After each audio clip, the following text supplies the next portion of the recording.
Hello everyone and welcome back to Blood in the Grand Strand. On the Grand Strand. I'm a professional. Huddy, why don't you take it away from me, please? Happy to, Josh. Hello everyone and welcome to Blood on the Grand Strand, a Vampire the Masquerade 5th edition actual play. Tonight we have episode 3, Drawn to the Grave. Let's meet our vampires, starting with Chris. Good evening. I'm Chris, the Primogen, and I am playing Anthony Tulip, the Tsimitsi. It's a pleasure to be here. Kitsu. Hello, I am Kitsu. For numbers on Twitter, I play Astrid, the Tremere. Thank you for having me. Thank you for being here. Josh. Hello, I'm the Ravnos from the south of America, and I am also very happy to be here. Happy to have you. And Harry. Hi, I'm Harry, and I'm playing Galen Somnus, the Salubri Veterinarian. And we have our special guest returning from last time. Like to introduce yourself. Hi there, I'm Zachary Vaudo. I'm playing AP Cananti, the Baron of Strip. We're also very happy to have you with us again. As a reminder, this is Vampire the Masquerade game. We've gone over our safety and our consent, but if this is too much for you, please check in with yourself. Your safety and well-being is important to all of us playing. If you all are ready to head back to the beach, we can continue our vampire story. It is said that no one chooses evil simply because it is evil. Evil is chosen because it is mistaken for happiness, or because evil is simply a means to an end, a necessary step towards an essential goal. But for vampires, choosing evil is not a simple matter. It feels like the most natural thing to do, and so many kindred are drawn to it. Our coterie fights that temptation every night, as their beast urges them to become entirely a monster, forsaking all humanity. Right now, 2 members of the coterie are trying to be helpful, to think of things other than themselves and their perpetual gnawing hunger. Galen and Anthony, in Stella's old bedroom, right now, are performing a type of surgery on Hunter's assistant Caden, who last night lost his hands to a bomb set off in Pirate's Voyage. Anthony, you're using your flesh crafting to attempt to create something like hands for this poor man. And Galen, as a medical professional, you are monitoring Caden's vitals as Anthony works and are advising him on anatomical accuracy. Mm-hmm. Galen, a rouse check. Anthony, Absolutely. 2 rouse checks and a flesh crafting roll. Okay, let's get you that rouse check. Come on, roll 20. Play nice.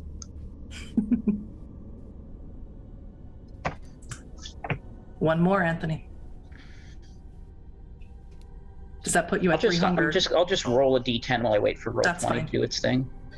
A 9. Okay, so that's a pass. That's a success. Free hunger. I will do my flesh crafting roll now.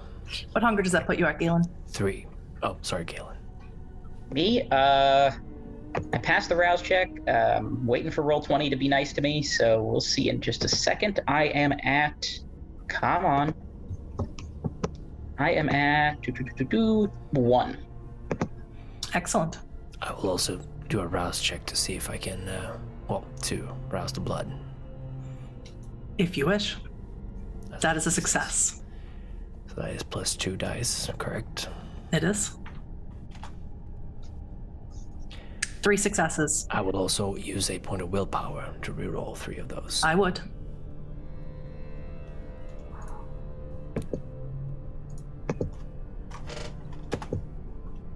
And that is 2 more successes to 5 successes. That's a little bit better. Anthony, you open up his hands, begin pulling down the sinew, the nerves, pieces of bone, stretching it out, starting to form the hands. If there's anything you and Galen would like to discuss while you work, or if Galen, you would simply like to observe and make sure that Anthony does not do anything that would cause Caden to go into shock, now is the time to do it. Mm-hmm. Yeah, I want to help with that. So is there a medicine roll I could do or something? Yes. Intelligence medicine or wits medicine, whichever is higher for you. Okay, we're going to go. This is not your area of expertise. You are a veterinarian. Yes. But a human arm can't be that much different from, like, something else, right? Okay, that's not a bad roll. Successes. 4 successes. A human hand is very complicated. There's lots of bones, there's lots of blood vessels to attach, lots of small tendons. And Caden does not have a lot of flesh to play around with. So what Anthony has to do is stretch his hands, stretch his arms to make this work. And what he's creating does not look very human at all. You can just stop him if you think that this is not going to be well received in human society, or you can assist him. It's up to you. Anthony, I think this stretching isn't, I mean, you can tell the stretching isn't working. Of course, there's not much material to work with. He might have to wear gloves for the rest of his life. Long sleeve jacket. I think we could pull flesh from a, I don't know, we could do what you do with like a burn. We could pull flesh from like the back of his thigh or something, maybe. That's doable. Bones is a little bit difficult. I could take it from his thigh bones, but that will still... It's not so much the skin that's the issue. It is the lack of bones. The lack of nerves. Anthony has to stretch it all to make it work. The easiest way the lack make just one hand, but I'm not sure that would be enough. That, honestly, I think the best choice would just be to make one hand. If you can get one working and the other one, a stump, then a prosthetic could do. I suppose that's doable. Do we know if he's left or right-handed? Neither of you would know that. Yeah, that should have been a question we asked, but 9 out of 10 people are right-handed, so we'll have to assume.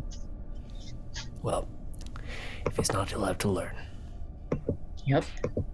Is that exactly what you want to do, Anthony? Well, how far away is his boss, is the question, I would imagine. Well, his boss is right out in the living room, waiting, as if in a waiting room, to see how his friend is going to do. You can call him in if you wish. Just asking. Yeah, I'll call him in. Thank you. I will begin by, I suppose, gathering both flesh and nerve tissue and sinew. It's not going to be enough. It won't be a real hand, but it should be workable. What do you need? We need to know if he's right or left-handed. He's We're not going to be able to save. Yeah, we're not going to be able to save both hands. There's just not enough tissue left. What we're thinking is we could do one fully complete function and leave the other a stump that we can get a prosthetic for. I'll see about getting him prosthetic, but he was right-handed, so. All right. Then let's get that going then. I'm gonna wait outside. All right. Can tell from my expression that this is something that I've not exactly this, but I've done this before. There's a kind of meticulous clockmaker just sitting down, staring at this, slowly pulling strands of flesh, moving things around. As you work, Anthony, what you create is something that could only be described as spindly. Looks extraordinarily unnatural, but it is functional. Galen, you take the tip of a pen, test his nerves, they twitch, his fingertips. But he will have to wear, as you said, Anthony, gloves and a long sleeve shirt for the rest of his life. In public, at least. It's better than nothing. But you are successful, and Caden will have some sort of functionality again. Could be a lot worse. Absolutely. Outside in the living room, Hunter, seeing your friend that way, even as you are concerned for him and care for him in your own way. Watching him being open like that, all the fresh blood. I need a rouse check, please. Astrid, a rouse check for you too, as you also wait in the living room. That is a failure for Hunter and a success for Astrid. Astrid, you are still at 1 hunger. Hunter, are you at 2 or 3 hunger for this evening? All right. Before we were so rudely interrupted by technical difficulties, Hunter and Astrid in the living room waiting for Galen and Anthony to finish with Caden. Astrid, you wanted to say something? Yes. Well, she doesn't so much say it with words. She kind of comes closer and tries to just get a hug. More so to support him because he looks really down and upset and stuff, so. Yeah, he's sitting down. He's probably looking at the floor, but he makes room for you, and he doesn't say anything, and just kind of sits there hugging you. We're gonna make it work. We're gonna have to figure something, but even if you're the one that's always figuring stuff out, you're not alone. We're here for what it's worth. Thank you. This was in part my fault. So, I am just gonna try and deal with that.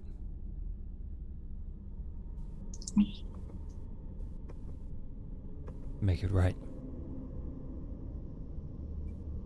It wasn't.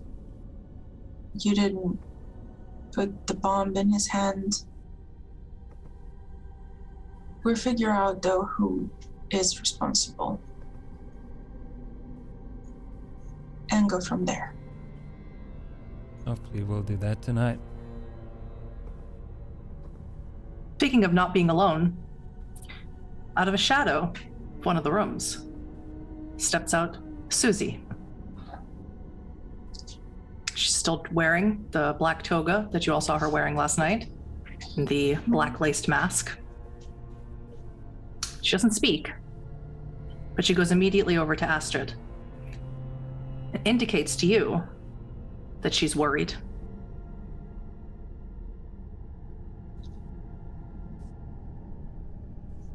Astrid slowly stands up and is like, what happened?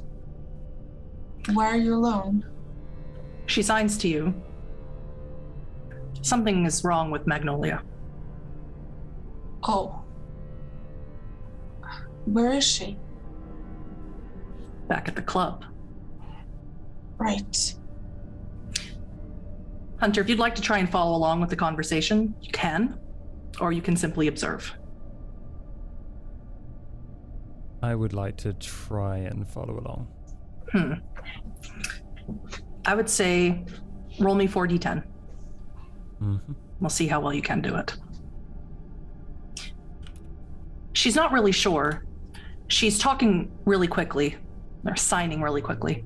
She's worried about how she was acting in the club, how everyone was acting in the club. And now that she's away from it, she feels the way she did before. And she's worried about Magnolia, who doesn't want to leave the club. Well, 3 successes. I think you can follow along really well. Astrid kind of like tries to get a hold of her elbows so it's to let her continue signing freely, just to try and ground her. Mm-hmm. She looks like she's panicking to some degree. And so she's like, Astrid looks like she's panicking? No. Susie is, yes. Susie is panicking, yes. I see. Okay. Thank you very much for coming to tell me. We're going to go and figure things out. I understand what you're talking about, because we all felt really odd as well. Some more than others. And so there's something going on in that club, and we will not leave her behind. However, I don't want to drag her out by force because I feel she might fight back. We have to understand what's happening and get her out safely. Susie asks if she can stay here. She does not want to return to the club. No, please. Please don't return to the club. It's okay. Yeah, I think it's all right. Anthony and Galen, you emerge now from the surgery room into the living room where you see Astrid in conversation with someone signing frantically, not speaking. Of course, Galen, you remember this person. Only last night, you shared a drink, literally, from her on the dance floor. When she sees you, she overtly avoids eye contact with you. She seems embarrassed. Well, hello. How's Caden? He'll live. It's not going to be a hand model anytime soon, but it'll work. Can we explain this to him? That's going to be up to you. I don't know. Okay. Caden is right now out of it. He'll be out of it for quite a few hours, at least until the morning.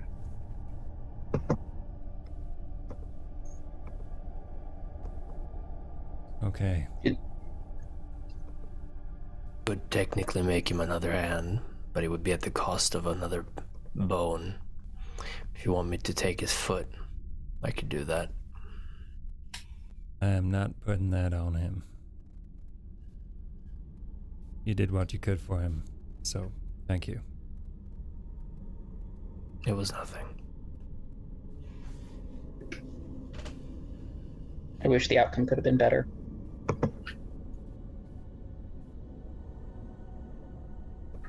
So do I. Well, maybe introductions are in order. This is Susie. She's a friend of mine. She uses sign language. I don't know if you guys are familiar with it. Otherwise, I can try to explain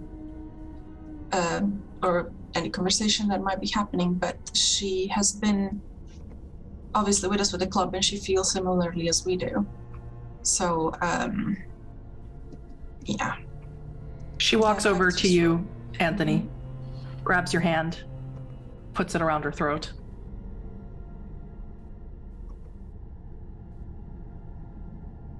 Just probably places it there gently, as if indicating to you that you could help her talk. I think you're muted, Chris. No, I'm not. Does she want me to? She's taken the initiative, placed it here. Your hand. Well, it's not very simple, but it wouldn't be the first time I worked with vocal cords, so I will give it a try. We'll have You're willing to risk the hunger.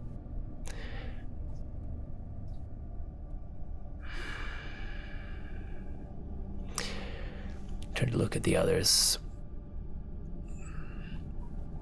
The previous operation I just did was quite taxing on me. There is a risk that doing another one might cause my beast to take hold of me.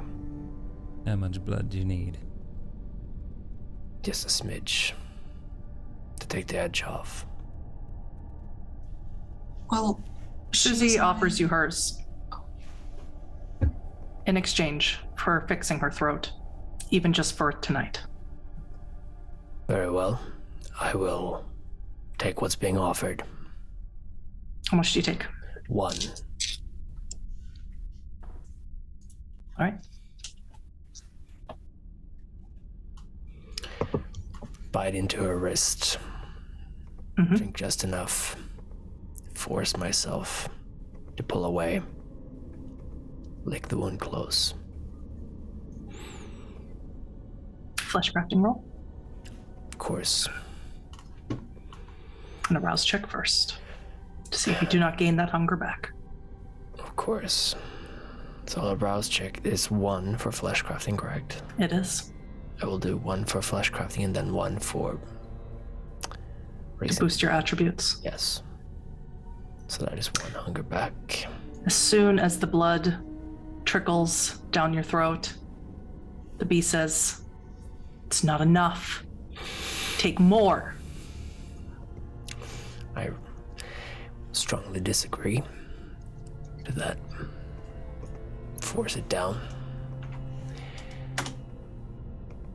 Get that 8 successes. A lot of successes. All of you watch as Anthony places fingertips against her throat, pulls apart the flesh, and reaches inside. Once inside, Anthony, you can feel where her vocal cords were severed. She was not born mute. And as you examine it, the faintest of scars along her throat. This quite clearly was done to her when she was still alive. Someone tried to kill her. This will not be permanent, I believe. It will not. And as you mend them, force them back together, remove your hand, close the flesh. She very demurely and quietly says, "Thank you."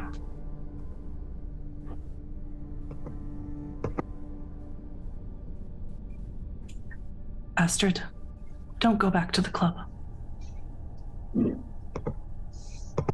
I know the Baron is waiting for you.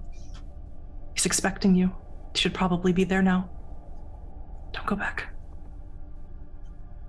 But we have to get Magnolia.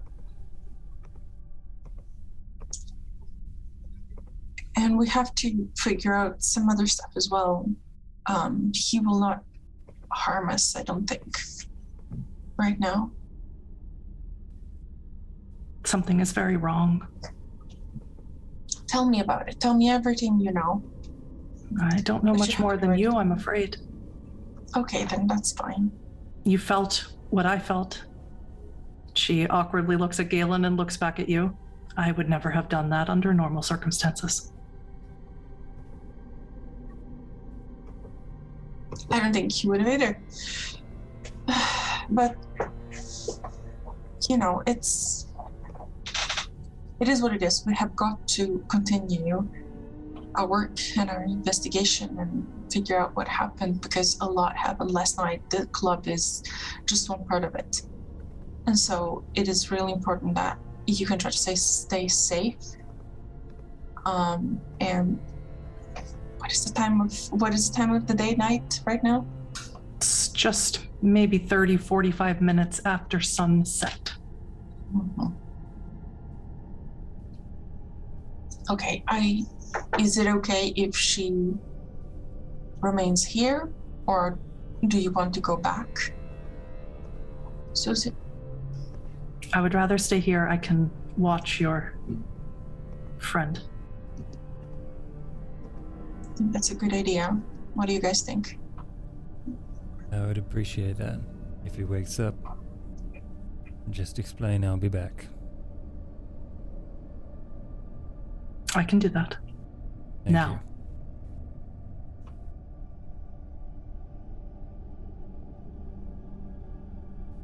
I love your voice. It's nice to hear it again. She very slowly walks into the bedroom, closes the door. She is correct. You all have a meeting to attend to.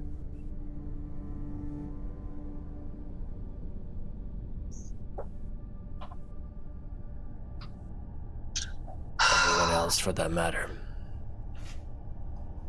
I would simply like to provide some context for why I've been a little bit on edge these last couple of nights. Would you like to do this on the way to the Barrens or before you leave? You can do it on the way.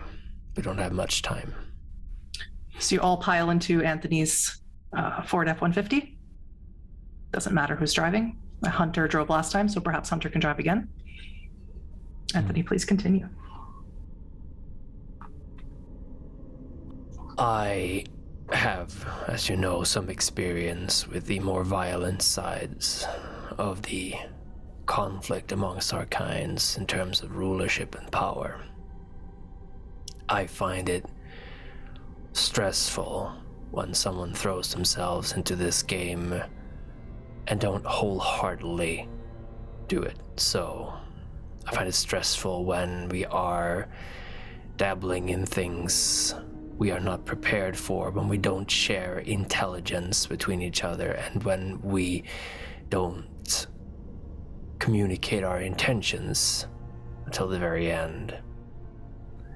A lot of words were thrown around before, the term coterie especially, which to me has a very important meaning.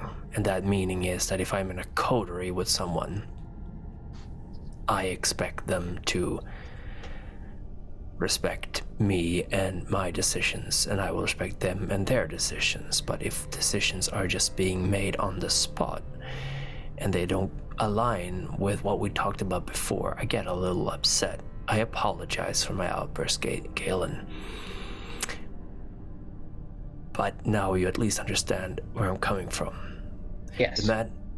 Thank you. Sorry.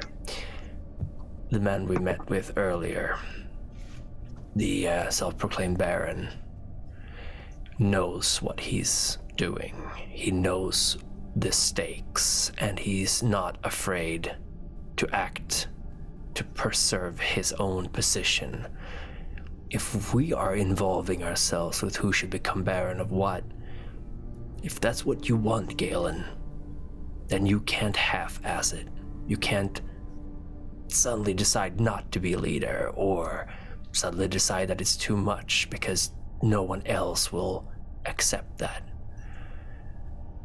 If you're in for it, sure, I think you'd make a great leader. If you learn to, sorry, that's condescending, if you'd just allow your brain to finish a thought before you say what's on your mind. That's the best way I can phrase it. I know I have my faults. I appreciate that you corrected your condescension with something even more condescending. You know me. Yes. I'm glad that you feel that you can talk to me this way, Anthony. You hold me accountable, and I appreciate that immensely. And the same goes back to you. If you feel like I'm acting out of order, tell me. Absolutely. Thank you.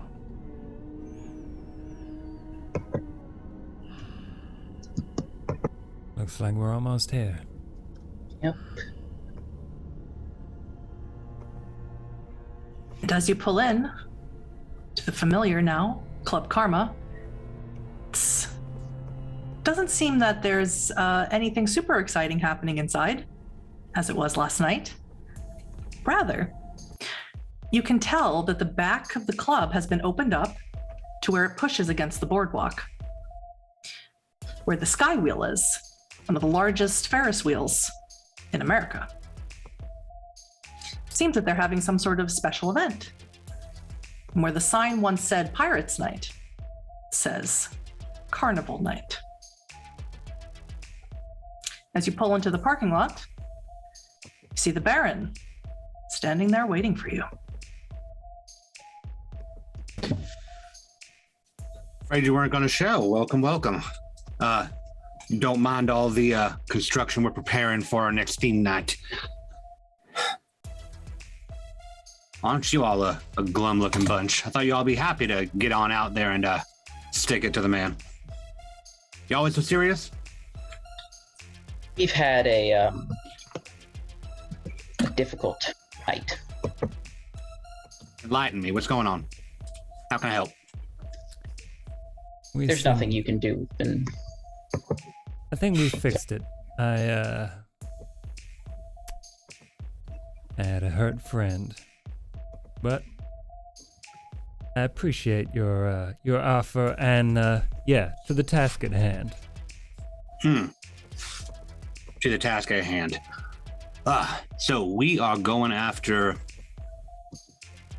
probably one of the last people you want to go after on a normal night, but is what it is. Hikata themselves are already a nasty bunch, but Miss Tofana here is not one to be trifled with.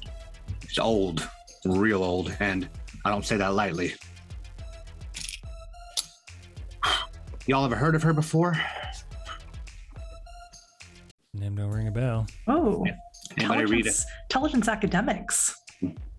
Not Hunter's good role, but let's give it a shot. All of you have attended some sort of schooling except Hunter. 1. Not your area of expertise, Galen. If you have no dot in academics, I would assume it's a no roll. Astrid, who was a student, a little bit better. That is a critical success for Astrid. Astrid, you have heard the name. Anthony, are you going to roll? I have no dots in academics. Okay. But I could give it a try, I suppose. It'd be straight intelligence roll. It's entirely up to you. I'll do it.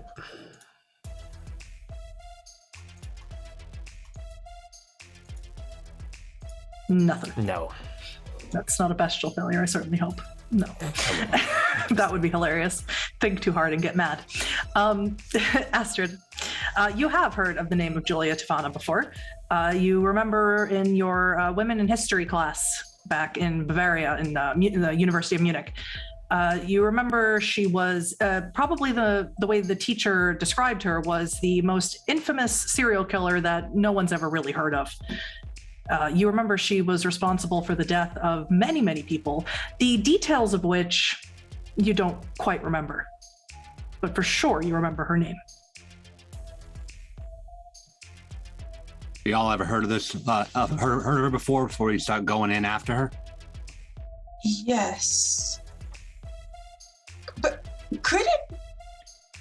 is it possible that this is the same person? It is a historical person, though. Oh, she has a history, all right. One of the most prolific poisoners that history has ever known when she was alive, and it only got worse after she died, if I do say so myself. Agua Tofana, I think was the poison name, killed a lot of men from a lot of unhappy wives, and she carried that over into her Giovanni outings and just kept the poison flowing in different forms, of course. Oblivion is nothing to be trifled with.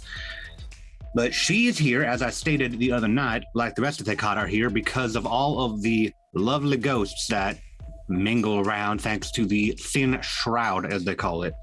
She is very much wanting a piece of that and the control of that. And, well, Camarilla is more than happy to make a trade in exchange for, cleaning up some messes. So when I say do not trifle with this lady, I mean do not trifle with this lady. That is half of why I offered to go with you, apart from just, enjoying your company and wanting to offer my help as needed. Now, the other Hikata in the area you probably won't have too much of a difficult time with. Don't let them bite you. Hurts like the dickens. Ain't going to be all nice and pleasant like we used to. They do not play gentle. But apart from that, y'all seem like a capable bunch. I think we could probably knock some heads pretty nice. Sounds like a fun evening. I'm glad one of you smiling at this point. All right, well, if you want, my associates over there can get you all armored up. You there with the former club, talk to Cobra, get banking information exchange. That way we can actually transfer things over to help you with the rebuilding like we talked about last night. Got to do this sort of shit on the level. The county likes it better that way, taxes and whatnot. Galen. You pay taxes? Okay. Hey, gotta preserve the human visage if you want to operate a legitimate business in here. Yeah, Hunter, you don't want the IRS to audit you. You should probably look into paying your fucking taxes. That's how they got Al Capone. NFTs are a great way of avoiding that kind of expense. I don't know what that means. Galen, we have a word while your friends are getting all suited up. Sure. Wonderful. I'll just gesture for the other three over towards Cobra and Magnolia. Baron, as you take Galen aside, I need a rouse check from you, please, so I know what hunger you're at. You do not have to tell me, just give me a yes or a no. I'm good. Excellent. As the Baron takes Galen aside, he indicates over to behind him, and as he steps away, you see Cobra. There's one of the bouncers that was there last night when you had the meeting with the Baron. He has a very large snake tattoo on his neck, and he's standing there with an attaché case. There are two attaché cases, actually. And next to him is Magnolia. She's no longer wearing the black toga dress or the black lace eye mask, and instead she's wearing a very tight green leather dress. She is not hiding her visage from the public. So as Magnolia? You're over with the Baron at the moment. Oh, okay. As Hunter, Astrid, and Anthony make their way over there, let's see what the Baron and Galen have to discuss. I'll just take a few steps away as the rest take their steps in that direction. Thought you and I might have a chat, considering how we sort of got off on the wrong foot the other night. I'd hate to go in on a potential death mission with bad blood running between the group. It's not good for dynamics. Certainly isn't. So, what do you propose? Well, I'd like to start off by not doing all the shit we were doing yesterday and clearing a bit of the air there. You obviously are very protective of your town. You're very protective of your people, and I respect that. I respect that so much that I wanted to offer my help as much as possible. But I will reiterate that when I came here and I took this territory, it was because it was not being occupied as you were in the up north point of things. Of course, you declaring that you are Baron over the entirety of Myrtle Beach after I take this comes off like a challenge.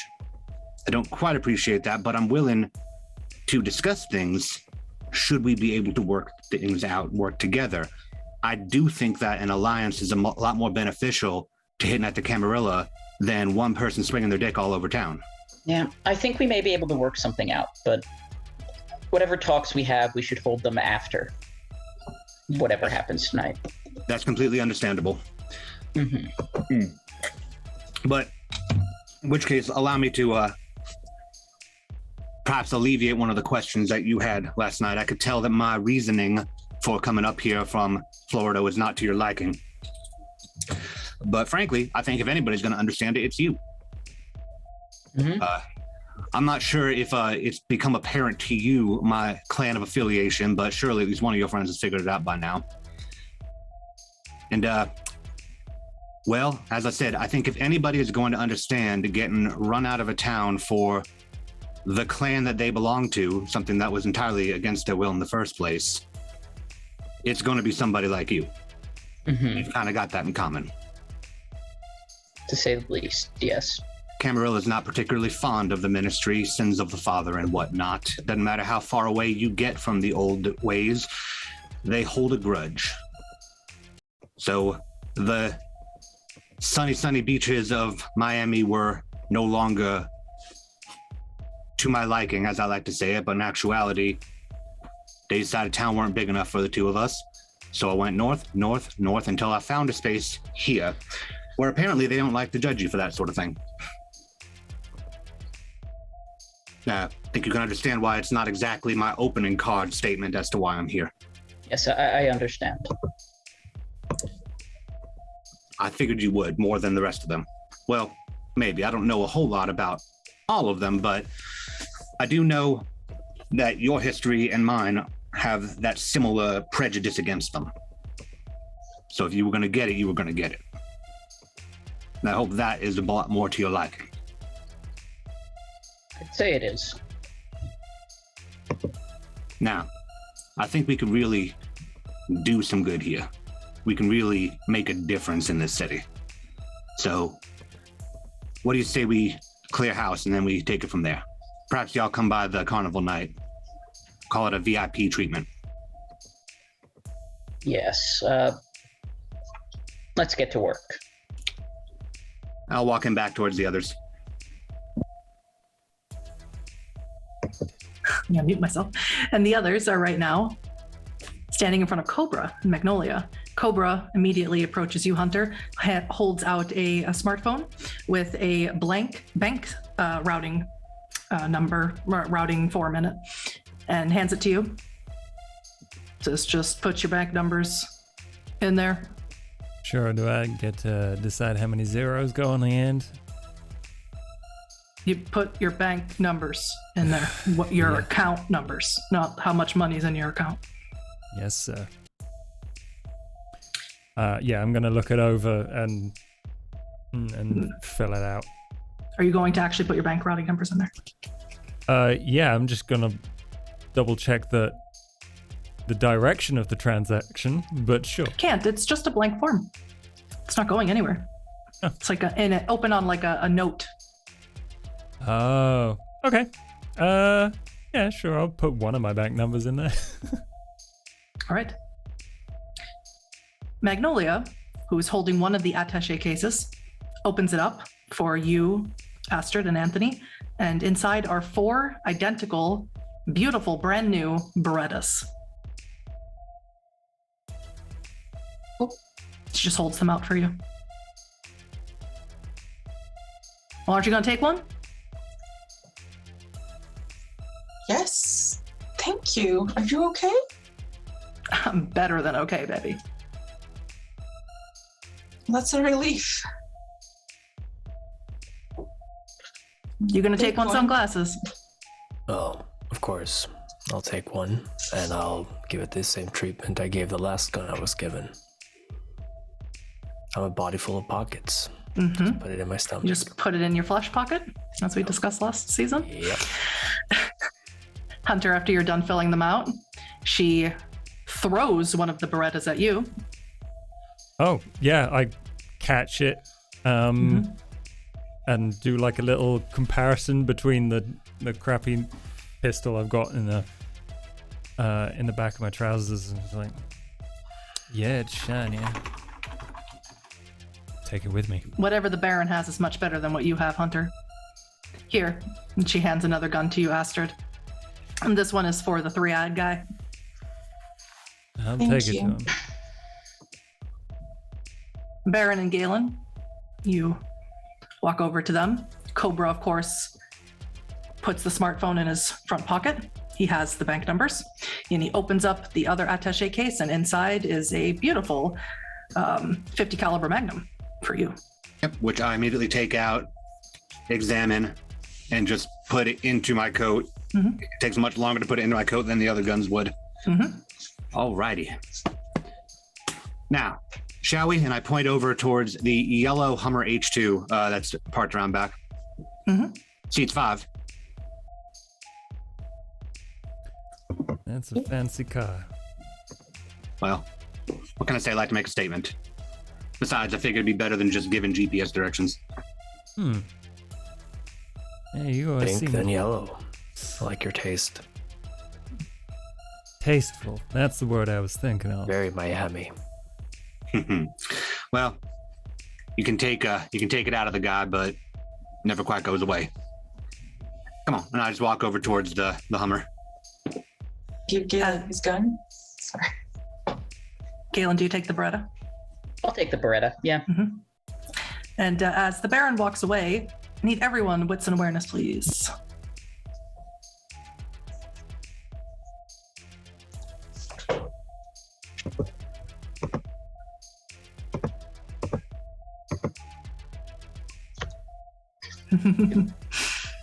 Guys aren't super aware tonight. Anthony is.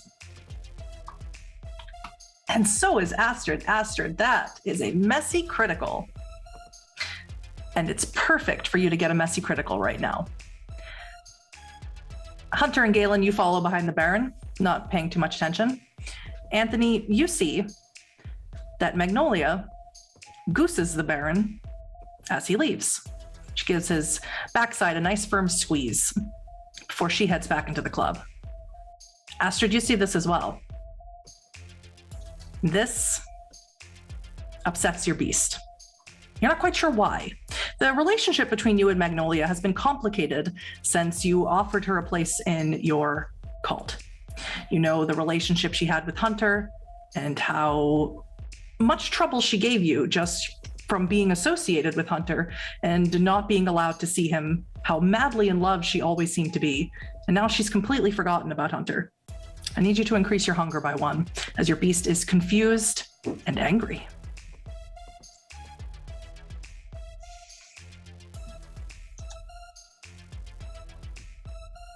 Clench my jaw very tightly. Mm-hmm. It probably also doesn't help that Hunter was completely oblivious.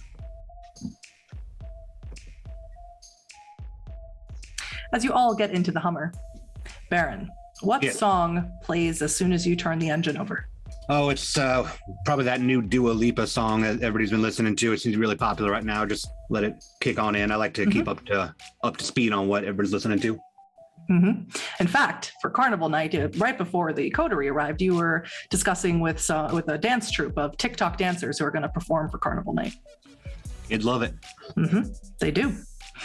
And as you pull out into Route 17 and head down the strip, you can't go through Market Commons. It's very dangerous for you to head into Camarilla territory, although that would be the fastest way. You do have to go around, down the side streets, cut through some of the trailer parks. So you have a little bit of time before you'll arrive at Tofana's wine bar. And I do make a note of it. Usually I probably just cut right through back there, but that's just when me riding solo. The whole group of us together probably won't look so good. Right, and you seem to know a whole lot about this Tofana's wine bar. Well, We're gonna roll of course up I front. do. Sorry now? We're going to roll up front. Oh no, I'm going to stop the car a bit away. I imagine if I just walked up, probably wouldn't bat an eye, but the group of us rolling in on a car, that'd probably look a little suspicious. Good to know. You got some wits about you. Well, can't stay alive without keeping your wits about you. Got to see what's coming.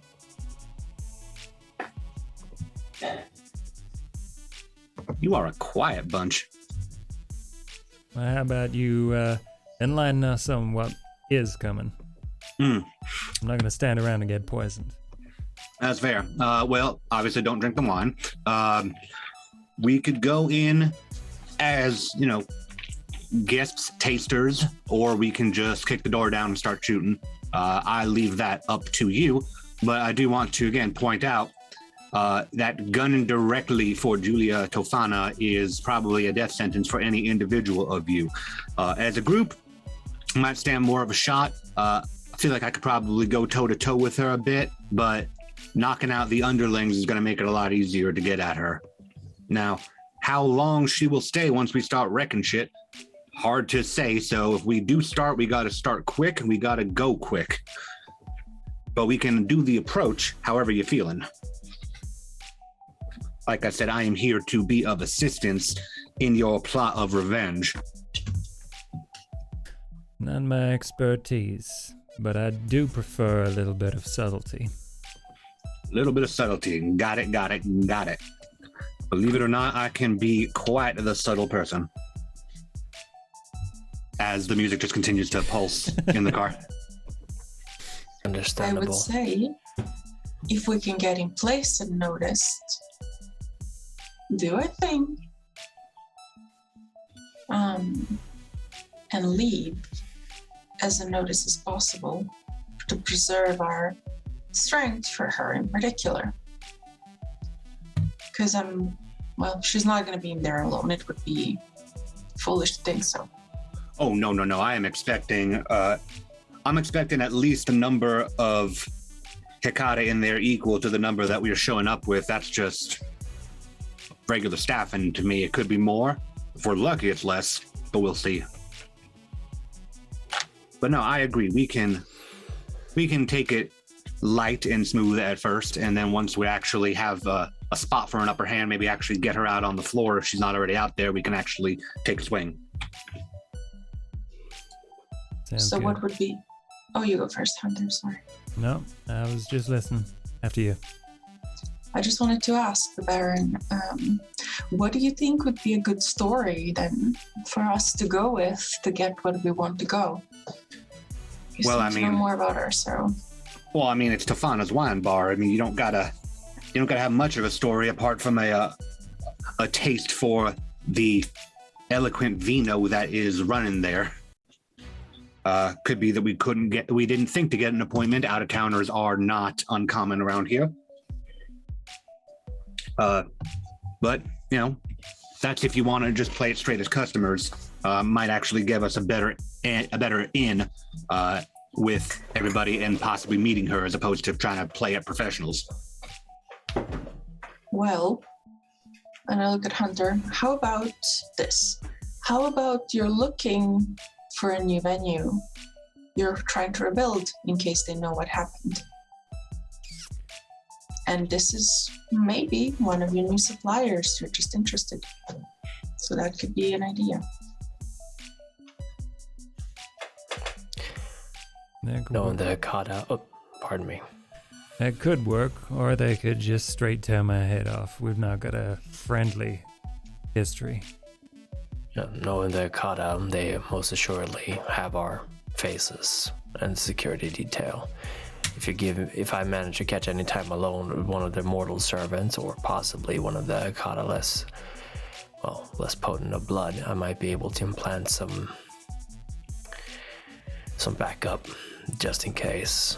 But that would require both of us being a spot where security can't catch us. If we had a lot of Sombra with us, that wouldn't be a problem, but we don't. So. Oh, is that going to be taken to the bathroom?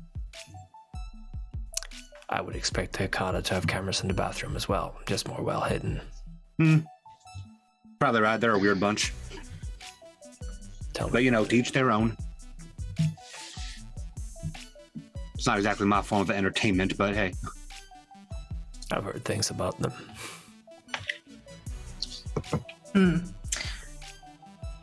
Baron. Yes. Anthony. Let's have an intelligence and occult roll. Intelligence and, occult? Occult. I would have Astrid roll as well, but Astrid would know very little about the Hikata, unfortunately. 2 successes, not great. But you, Baron. 3 successes, a little bit better. One thing that is probably going to be the most challenging is that Julia Tofana most likely has at least one wraith in her service. How much the coterie knows about wraiths, you have no idea. Nothing.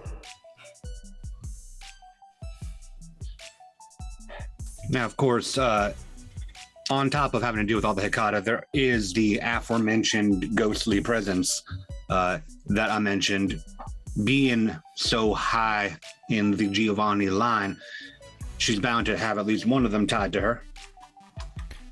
And pray tell, how do I fight a ghost? Typically you don't. But it's a lot of avoidance and a lot of misdirection. The ghost is going to try to get what it can as quickly as it can. So if you can fool it, trick it, misdirect it, you might stand more of a chance, unless you can touch the supernatural. Now, me personally, I'm afraid of no ghosts, but I don't know about the rest of you, and I'm not exactly got to go throw you at them willy-nilly. I'll look to Astrid. If anyone is able to deal with them, it would be her. I would assume. Astrid, you have delved into some aspects of Oblivion, but those that manipulate the dead, whether of the rotting corpse or the afterlife, there hasn't exactly been anyone to teach you such a thing. It's not Anita's area of expertise. Nothing from the Tremere. Well, I've got a long way to go. I'm afraid I can't make any promises. Nothing comes to mind where I could, how I could do that, but Well, how about this for a start? Are you any good at seeing things that ain't normally be able to be seen? I'm halfway decent at it. Good. Well, at least you will see them coming at you all scary-like before they actually hit you, which is an edge in itself. That I can do. Just have to figure out how to hit back, and then we'll be good. Well, that might be where my fellow shade-wearing friend comes in with the implantation of instructions. If one of them can handle a ghost, then I don't have to do any of the work yourself. That's a good point. Just got to pick the right one. That's true. And as you get closer and closer to Tofana's wine bar, you can see it just ahead. I need to know exactly where you're parking and how you're approaching. I'm parking 2 blocks away, 2 blocks down. Okay, so you would be parking more on the side road by a ditch. Is where that would be. Just like not near them, but like we saw enough where we all saw where it was, and then I just pull off so that exactly you're adjacent to it, like a block away. Not close enough to where they would be like eyeballing us. Mm-hmm. All right, we all good? Just a bunch of tourists here to imbibe and whatnot, or are we going with the venture plan?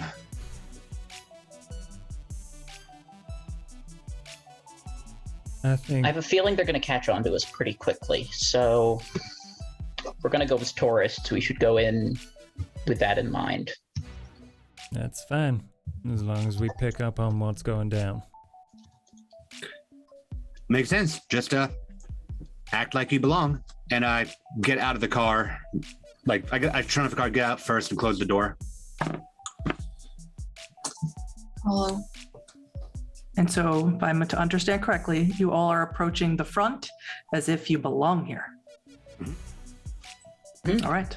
And on that note, the moment that I stepped out of the car, I got hungrier. And when they get out of the car, I do not look like me. I look like I belong in this area. Understood. Anyone else like to do the same? I think it's probably a good idea, seeing as they hate me.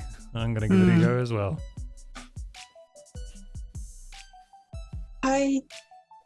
For anyone confused, activating the Blush of Life, I believe. Oh no, for me it was Mask with 1,000 Faces. Same for me. Okay, understood. I see no reason. Activating the Blush of Life would backfire hard for me because my third eye would start bleeding, and that'd be obvious. Yeah. A little bit of a disadvantage. Yep. We're just very pale northerners. Wyoming? Yeah. No, that's not north. Hunter, that is a success, so you're still at 2 hunger, is that correct? Mm-hmm. All right. Any other preparations you'd like to make? Sorry. I just pull a hood and like zip my hoodie and put the gun in there. Mm-hmm. I can store more guns if you need me to. Maybe that's better if they do a pat down of here. All right. Very Andy. discreetly. Mm-hmm. Still pull the hoodie down. All right. Anyone else? I'm relying on Mask with 1,000 Faces obfuscation to obfuscate over the gun. I think if they're looking supernaturally at us, they're gonna see that we're undead. So I might as well turn on my unseen passage. That's a rouse check. Yep. Get hungrier. 1 dot. Let's do 2 hunger. Now. Yep. All right. And as Galen's third eye bleeds a little bit, I would like Anthony and the Baron to give me another rouse check, please. For no particular reason. I go up a hunger. That's Ha. success for Anthony. Yes. You had some kindred vitae tonight. That was rather lovely. I go up a hunger, and so I smell it. I'm gonna go. Your Wipe that up. beast urges you to do what you know it wants you to do, what you want to do. Mm. Which you've done many times. We're gonna just not hear, not to them. It laughs in your ear. Another taste in mind. You can almost feel its fangs smiling, knowing what's to come. Wipe that blood off. They'll smell it. I will. And you all approach Tofana's wine bar. As you head into the parking lot, where it's much better lit, all of you notice there are no cars here. Not a one. And it doesn't look like there's been any cars here for a while. You don't see any oil spots, cars that have leaked oil, or any leftover air conditioning fluid. Usually falls out of cars. It's nothing. It's completely clean and devoid. And as you get closer to the door, everyone, is it wits and composure? Oh, let me look. Composure and resolve, please.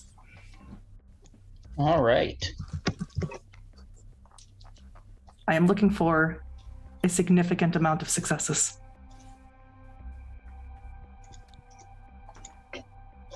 3. 2.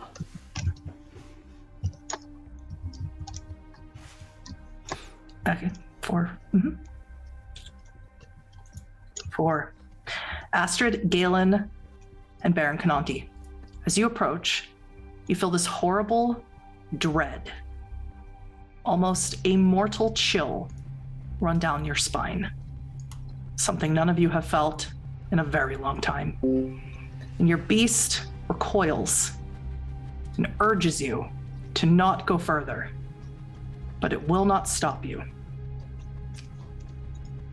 Anthony and Hunter, your beast will stop you.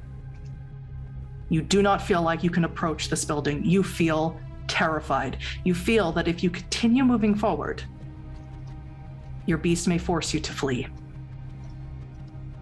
It's a horrible feeling. It's like being a child lost in the woods. If you want to continue forward with your companions, I will need you to expend 2 points of willpower.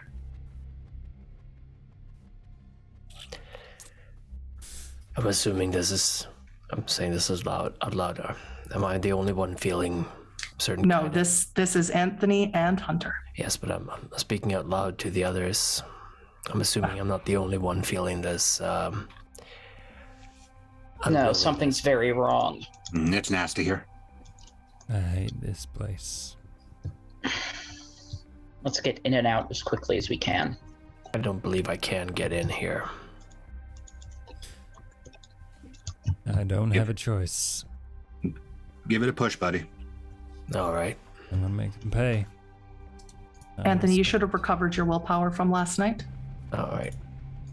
So I will be down to 4 now.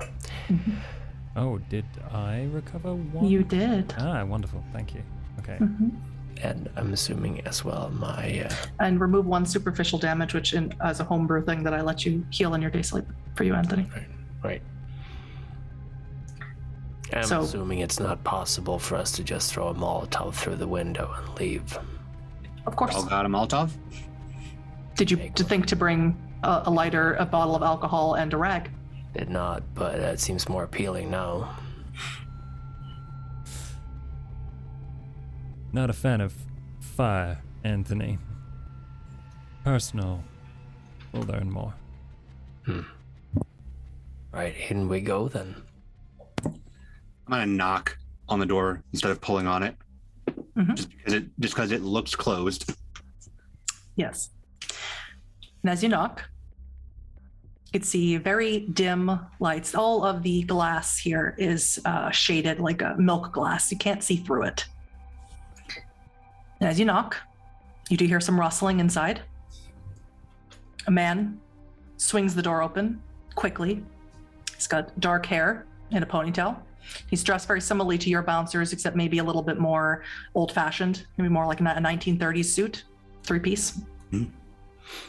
You can clearly see a shoulder holster under his suit with a revolver in it. And he sees a dark-haired man with small spectacles and a like deep-colored pinstripe suit. Looks very old. Again, like I belong here. In the front of the group. Go. Pardon me, y'all open? I guess if you made it to the entrance, you can come in. What's your business? Well, we've heard such good reviews about the vintages that you carry here. We couldn't not come by while we're in town. Do you have an appointment with the Senora? No, we only just heard about it. Hope that's not too much of an issue. We're not in town that long. He turns his head, says something in Italian. Another man, dressed exactly the same except with blonde hair, comes by with a box. So all of you should be familiar with this, as this happened last time that you dealt with the Hikata. Any weapons? Put it in the box. Phones, too. I put my phone in the box. I'm invisible, so I'm keeping both on me. No one sees you. Putting my phone in the box as well. I won't have a phone on me at all. But also I don't give them my gun. Mm-hmm. I do go, oh, sorry, and I pull a pocket knife out of my pocket and put it in. Almost forgot. Astrid? Burner phone in there. You put the burner phone in there. All right. He steps away from the door. Who walks through first? Me. As you walk through, you hear a buzzing. Seems that built into the doorway is a metal detector. Is my wallet no good, or? When it buzzes, I'm going to try to slip through as he distracts the guards so that they don't detect that I went through as well. Dexterity stealth. Not You good lying? at either of these. You lying to us? You got something else in your pocket? Empty pockets. I pull out it's a thick like metal money clip. It's metal. What about the hip? Could You that know I have can been make it? you walk through this over and over and over again until you empty all your fucking pockets. I start pulling out my pockets as far as they can see. Everything is empty. Yeah. Intelligence and resolve, Baron.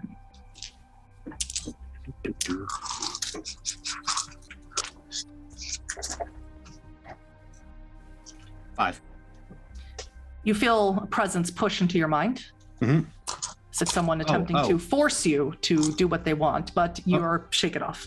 Yeah, no, I'm sorry. If that's the case, then I'm using I've got Unswayable Mind and Fortified the Inner Facade as well on top of that. Ah, understood. Yeah. So it's go. I don't even flinch at it. Just go. Do you want the jacket or It's got brass buttons, but. Galen, what was your stealth? Two successes. I am being loud. Mm-hmm. Mm-hmm. You stealth into the room. You walk past the guards. This looks like a very ordinary restaurant area. It's completely covered in dust. It smells very strongly here, formaldehyde and bleach. Just all the smells you would imagine a mortuary, a morgue would smell like. Maybe back when you were in school, did your anatomy classes. With two successes, it's not enough to sneak past or someone who you can't see. And a potted plant goes flying off of one of the tables, cracks you in the head, and you are now visible. Ow, fuck. What the hell is this place? The two guards turn around and see Galen. If anyone wants to take this opportunity now, would be wise. Oh, they both turn around? They both turn around. Cool, I shoot one straight in the back of the head with the gun that I'm now pulling out of the goat. Compose your firearms. Let's see how much damage you do. I'll take the other. I'm pulling guns out as well. Mm-hmm. Compose your firearms. What are you doing, Anthony? I was in the middle of, going through the whole process of I'm a veteran, but just when he does that, It seems that this place is a little bit more locked down than G's riverboat. Yeah, I figure. So I'm digging up the guns and tossing one to Astrid, and I'm shooting as well. Mm-hmm. 5 crit, and I'm just point blank at the back of one of their heads because I'm the closest. All right. And you, Hunter. Yeah, I will do my roll now. Oh no, why One is success. tonight Would you is like not to my use night? willpower? I do not, no. All right. Here's what happens. Galen gets cracked in the head with a potted plant, and the guards immediately turn around. Baron pulls out a heavy-duty 50 caliber magnum, something that could shatter your wrist if you were not careful, and shoots the one with the ponytail point blank in the back of the head, blows his head off, falls to the ground, and you see him quickly start to turn to ash. Hunter takes the initiative as well, pulls out a gun and shoots the blonde one, but it is not enough to bring him down. It barely nicks him in the shoulder. You don't even think it hurt him.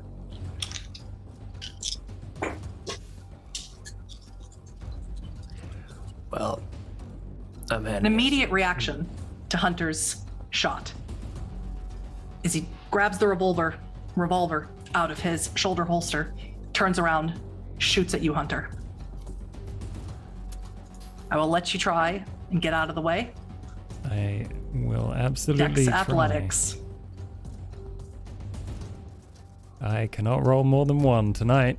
Please take 3 superficial damage as it hits you in the chest. Anthony, what are you doing? Well, I'm tossing both of the guns to Astrid and I'm getting my claws out. Rouse check. Astrid, what are you doing? Hunter has just been shot. You are not in a good place to shoot. You have people in front of you. I just crouch down. Is there a table nearby? What's happening? You're not even you're not even in yet. You're behind the Baron and Hunter. Okay, wherever I am, even if I go outside, I crouch down with both of the guns, and just caress my own shadow on the floor, and just call my friend. That is going to require a rouse check and an oblivion, and the oblivion roll that I set up for you. You need to tell me if that rouse check is a 1 or a 1 or a 10. Neither. No stains for you. Please make that roll. Galen, you just got cracked in the head. Doesn't feel very good. I'm kind of mad about that. One of the guards has just had his head blown off, and the other is shooting back at Hunter. I'm going to activate Sense the Unseen. Wits and Auspex. Baron, you have taken one down already. 3 successes. Hunter has been shot. What are you doing? All right, so first 3 successes from Galen for his wits aspects. I got it. The moment that I dust this guy and I see the other guards engaging with them, the gun goes back in, and I just bolt forward and I metamorphosize into a caracal and just down the hall. All right, that's a rouse check. Yep, and I passed that, and I'm doing something else that I'm messaging you. All right. And I succeeded on that roll as well. Understood. Hunter, you've just been shot. Yep, don't feel great. Hunter honestly doesn't care about this guy that has shot him. So he is going to start to use Daunt and chase after the Baron. All right, you're trying to keep pace with the Baron? The Baron is going about 45 miles per hour in a large cat form down the hall. You activate Daunt and you watch the Baron shift form into a large predatory cat. It's quite remarkable. You've never seen anything quite like it. Anthony, your claws are out. Are you going for this blonde fellow? Why not? Strength and brawl. Yep, I just realized I have a specialty for kindred, so I'm going to assume that gives me an extra die. That will certainly help. Yeah, so Dex Brawl. Galen, Sense the Unseen, 3 successes. Let's see. That beats barely. You see a very strange looking figure as you turn on this preternatural sight that you have access to. Looks like a very distinguished man wearing at least 17th century clothes. And his aura around him is red, as are his eyes. And that's when you see him grab another potted plant and hurl it at your head. Take a point of superficial damage as you were focusing to try and see him. He's taking the initiative to hit you in the head again. Okay. I want to throw one back at him, see how he likes it. Astrid, what was your roll? I didn't catch what I had to roll, so one more time. What did I roll? Let me check. I believe it's Intelligence and Oblivion because we homebrewed that, didn't we? Yeah. So that's Oblivion, and then I guess straight Intelligence at this point. I believe that's what it is. I put it in there for you to just be able to roll it. Where would that be? It is the heart that beats in silence. Oh, okay. We just set it to a rouse check. No roll required. Okay. All right. That is So- a failed rouse check. Yeah, but the first one was okay, so. We'll go with the first one then. So you rouse the blood, don't get any hungrier, and you don't incur any stains.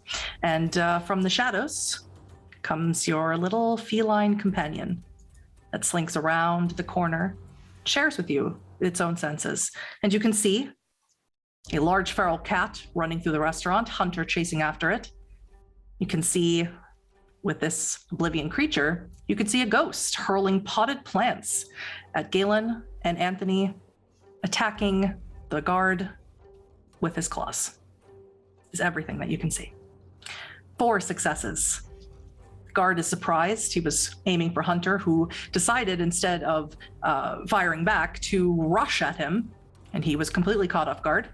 And you start tearing into him, tearing pieces off of him as if they're nothing.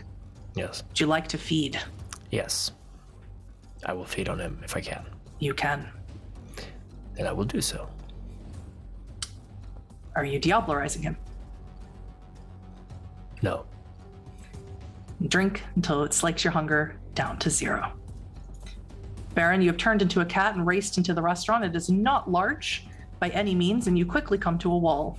What is your intention? My intention is basically just to cut through the restaurant as fast as possible towards whatever door is either going to open, like from where people to come in, or to hit the door that is closest to me to go into it. Okay, you run into the kitchen. There is no one in there. It is all empty equipment that has never been used, covered in layers of dust. You don't see anybody here. I'm looking for any sort of, I'm looking for any kind of entrance or passageway that looks out of place, like a fridge that is off or cracked open, lines on the floor, etc. Don't know how easy that is for you in your cat form to really do a thorough investigation. Maybe with assistance from Hunter, you might be able to help. Maybe. Eyes are better, but still looking all around. Mm-hmm. So roll me a wits investigation. Hunter, roll me the same thing. Galen, second time in a row you've been smacked with the potted plant. What would you like to do? Fuck him too. I'm gonna throw a potted plant back at him.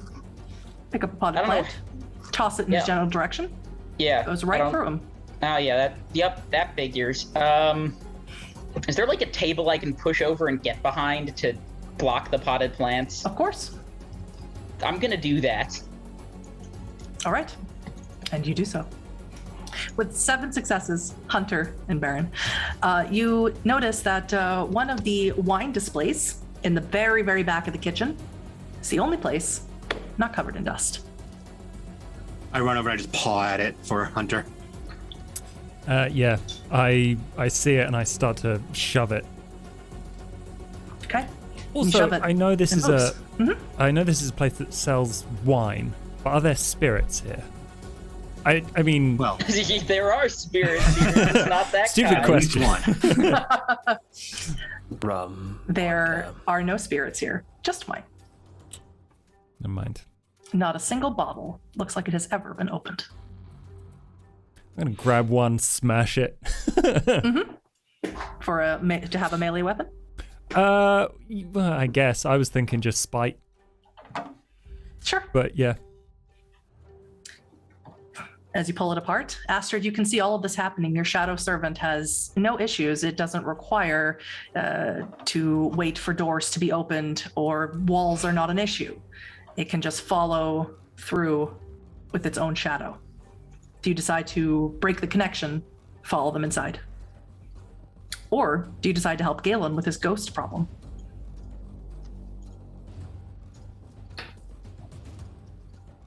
I look at Galen. How bad is he looking? He doesn't look Fine. like he's having any sort of serious injury from this ghost, but he for sure is annoyed by it.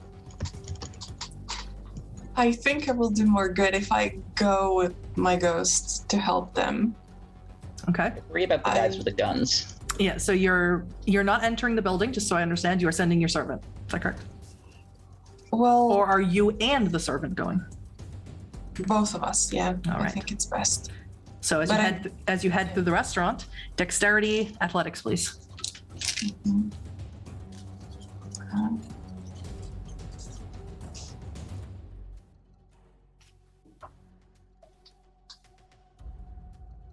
There we are. Kept losing it. Okay. And One success. You get knocked in the head with a filled bottle of wine.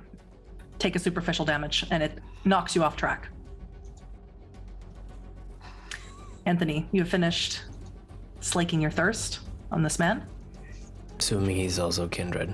I'm hoping. Yes. Okay, good. And he too will join the other guard in final death. Right.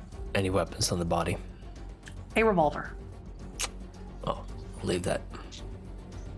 Do you go and follow the sounds of cats scratching and Hunter breaking bottles in the kitchen?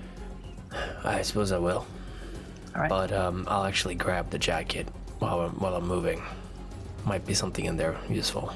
All right. Baron and Hunter, you've opened a passageway of stairs that lead down into a deeper part of the restaurant. Another wits and composure and resolve roll, please.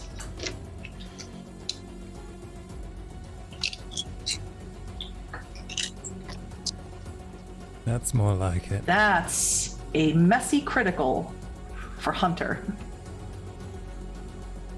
I'm feeling pretty reckless. Yes, you are. We'll get right to that. Is it? Baron, what was that for you?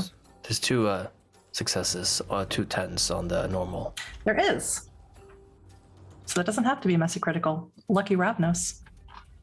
Was that 5 successes? Yes.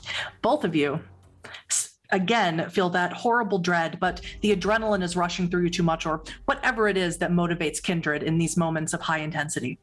And you don't feel like you have to stop or expend any hidden reserves to keep going. Yeah. And if Fortify the Inner Facade comes into play at all, then I'm using every ounce of that to keep myself locked in place. It does.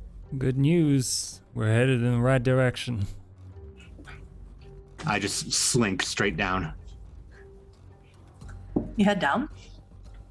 And down there, you see a woman seated behind a desk.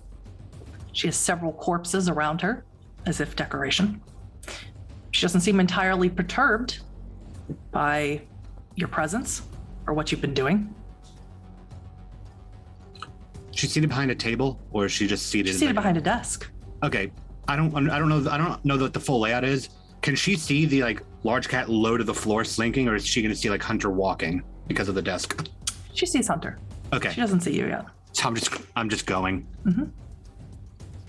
Yeah, I see he's sneaking around, so I'm gonna wait until he's in position and just go, "You put a bomb in my friend's hands and you set fire to my business.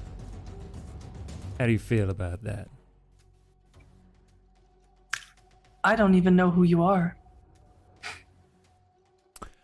At this point, am I still using Mask of 1,000 Faces?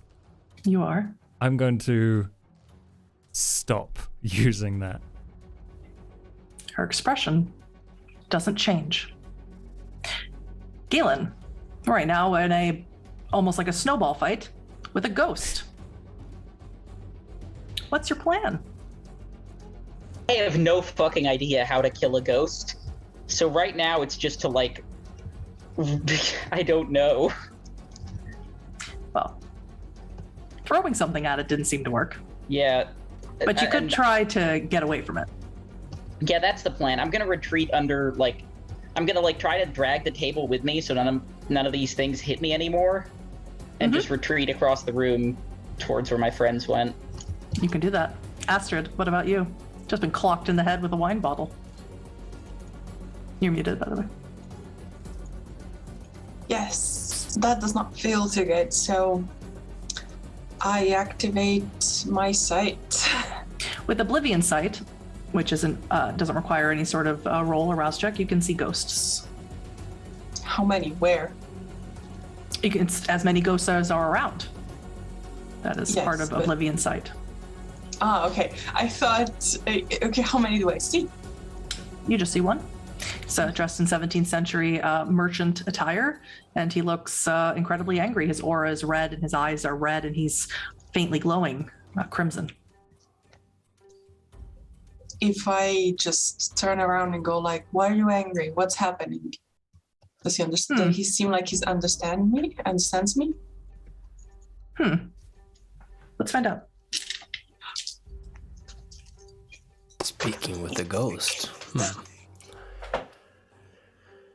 He doesn't seem to have the capacity to communicate.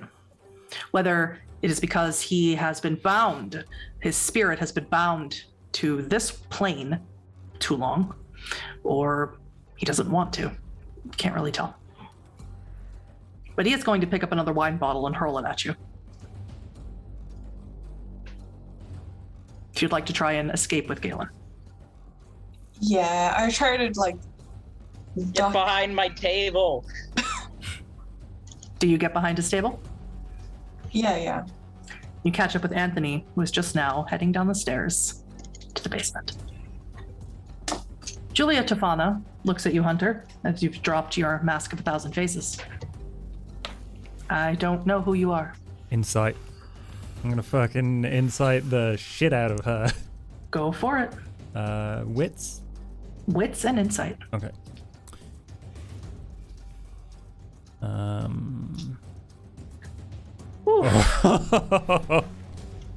Again, you're what? I got a double crit. No, wait. That's 1, 2, 3. You rolled five tens. That's 5 tens. 9 successes. No, 10 Hunter. successes. 10 successes. Jesus Christ. You can just read her mind. Yeah. I need Anthony, Astrid, and Galen as you head down the stairs to roll another composure and resolve roll for me. I'm incredibly happy that you got a 10 for that. Just saying. You're feeling extra insightful tonight, Hunter. You're finally going to confront the person who was responsible for Caden losing his hands, for your business possibly being destroyed. You don't even know because you haven't been able to bring yourself to check the damage. It is that devastating for you. She is not lying. She has no idea who you are. And Baron, you do see this reaction. Well, it was one of you two fuckers. I'm gonna shoot the cat. The moment that he asked the question, I'm shifting back, and using irresistible voice, I'm going to say, "There's no escaping it this time, Miss Tofana," and I need her to make a wits resolve roll. Oh, yeah. Rousing. She's no slouch. Yep, rousing. Okay, and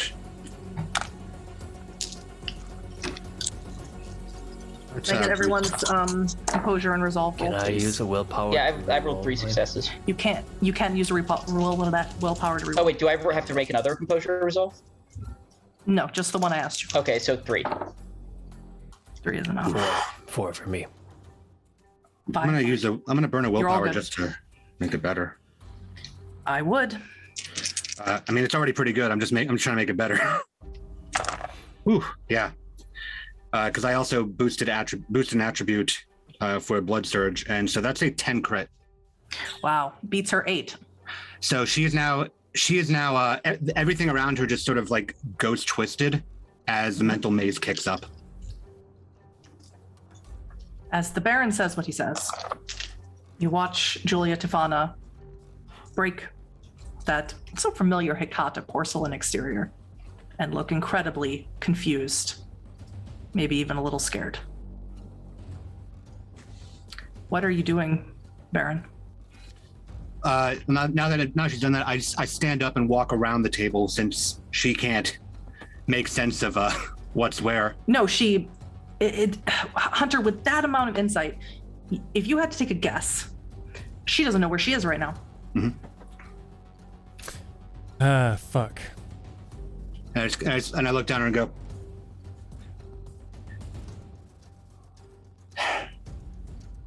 and I look up at Hunter and said, just like a boss, isn't it? Just dole out tasks, don't even care who you hit. For sure. But you're stuck here too. I'm gonna use mental maze on him. Ciao. I'm just gonna take my gun out from in my coat and just line it up on the Baron. All of you have head down into the basement, and you see Hunter and Julia and the Baron are in some sort of Mexican standoff. You're not quite sure what's happening, but Galen, you ready a gun? Yep. Aster, what are you doing? Say. You ready a gun, Anthony? Well, who is my boss pointing his gun at, or rather? Yeah, I'm He's definitely. not, I was pointing at the kitty, so. Well, right now you're sort of doing something else, but yes. He seemed to be focused on the Baron. Well, the Baron is going down. Mm-hmm. Claws. Yeah, I'll do mental maze. Go for it. All right, I'm gonna do 2 rouse checks. And get real hungry. Oh yes.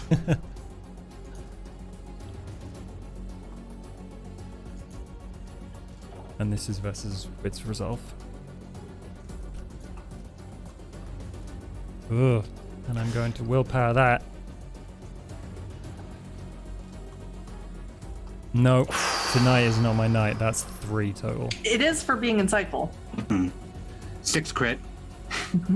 So he'll say that and just go, well, don't get greedy now. And I'm going to pull back Julia Tofana's head and just latch onto her neck and drain. There is nothing that she can do against it. All of you see this happening. If you'd like to try and prevent him from doing this, you can. I'm gonna light him up. My claws. Galen, you're shooting at the Baron. Anthony. I'm going to remove his arms. Flesh crafting. Yes. Rouse check. You gotta touch me first. Yeah. Well, right now, Baron, you're feeding. So. Right now, you're feeding. You're in the ecstasy of feeding. It's a little harder for you. And right. So flesh. Astrid, what are you doing? Oh boy. Would you like to shoot? I guess I can, because is there anything my friend can do? Yes. If you'd like your friend to attack the Baron, it can. Yes. Please. Roll me strength and brawl with a +2 modifier. Okay. All right. I'm going to willpower that roll. 5 successes. Oh God. Using willpower. Getting 6 successes. It's versus 6 successes. stamina. It's versus let me see here. Stamina resolve. Stamina and resolve. All right, let's take this in turn order. Starting with Galen. You're shooting at him. Yeah. Baron, you have the opportunity to move away from Tofana and stop feeding on her. You have not finished feeding on her. Nope. I'll take the bullets. You'll take the bullets. That was two successes. Negated. Is it negated with your fortitude? No, with the other thing I rolled and told you about. Oh, that's right. Yeah. Yeah, negated. So for a total of 4 superficial damage, you take none. You take none. Yep. Okay. You shoot him. Yeah, take the bullets, but I'm still feeding. I'm pulling fast. I haven't had any player have that ability, so I'm still confused. I still need to look at it. Okay, so Galen, you shoot the Baron a few times in the back. Doesn't flinch. He continues to feed. Astrid, you send your servant over to attack the Baron. Strength and Brawl. Baron, do you also try and take that? Yeah, Okay. It'd be 5 superficial damage. I'm focused. That will knock down to 1 superficial. You Did I take take- 1 superficial damage. Mhm. Anthony, flesh crafting. This is a little bit more difficult for you to resist. Yeah, you said what is it, stamina resolve? Yes. And what am I beating? 6. Okay, I'm definitely rousing for a blood surge. I get hungrier, and while I'm draining hunger while I'm getting hungrier. You are. Yeah. Perfect time to rouse the blood. Yep. I'll burn another willpower. 7. All right. Anthony, you grab onto him, try and start to move his arms. Something about his body. It's extraordinarily resilient. You can almost tell that he has done something to it to shield him from the attacking of this very strange creature that you don't know where it came from. You don't know what it is, but it's attacking him.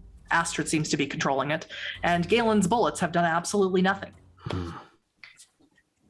Hunter, last man, you have 1 shot, 1 chance to try and stop the Baron from ending Julia Tofana. If you'd like to try and do something. Otherwise, she will be Diablerized by the Baron.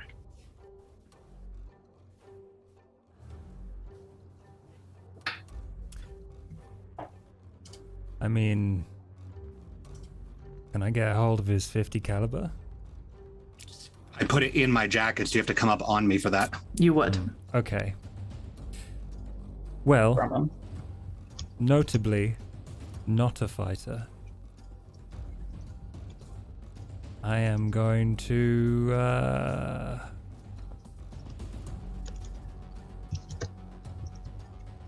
can I drain her instead?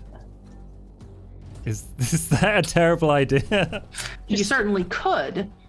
Would not stop him from also draining on her. I think I might beat you in the Diablerie roll. For certain. Yeah, I don't know how that works, but Those are strength and resolve rolls. yeah.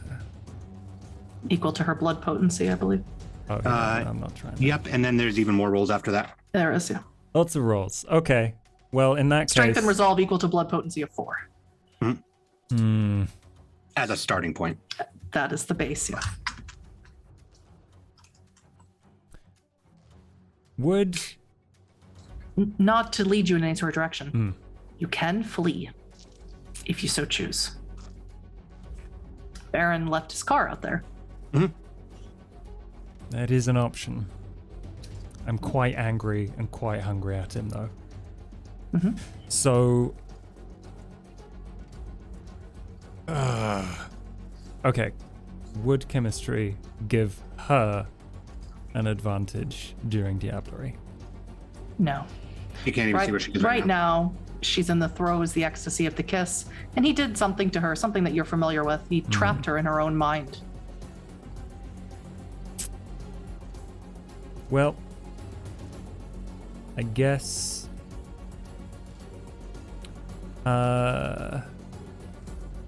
Yeah, I mean, I'm out of options at this point, so I'm gonna shoot him in the head. Like I can't really do anything clever. Composure and firearms. Let's see how much damage you do, if any. Might as well rouse to get some extra points on this and go up to 5 hunger because I'm very angry. You are at 5 hunger. Make me a frenzy check, please. Ooh, okay. I don't know if you'll be able to control your beast enough You can smell the blood, to yeah. shoot. And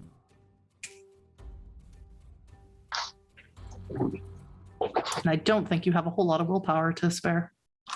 No.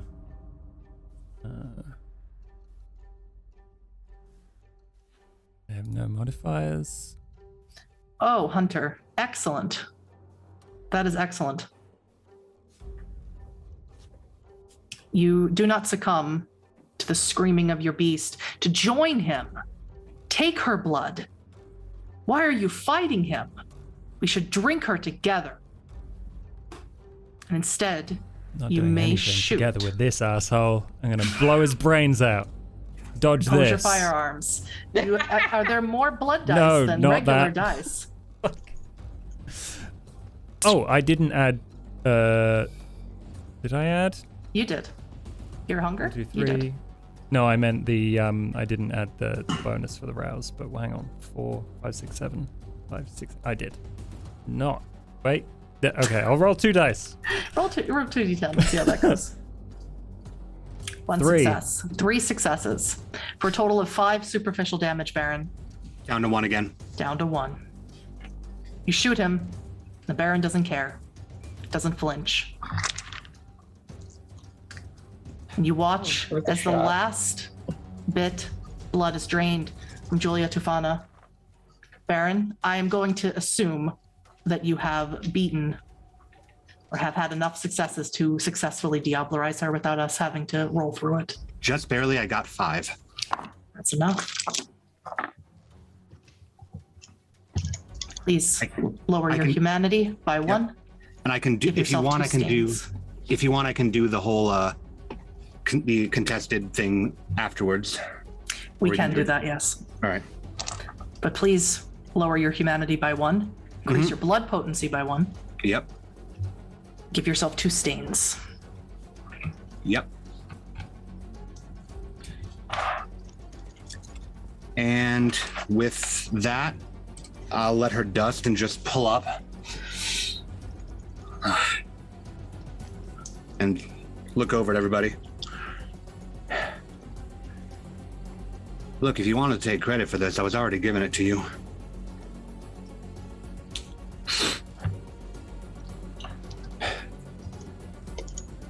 Like I said, no need to be greedy.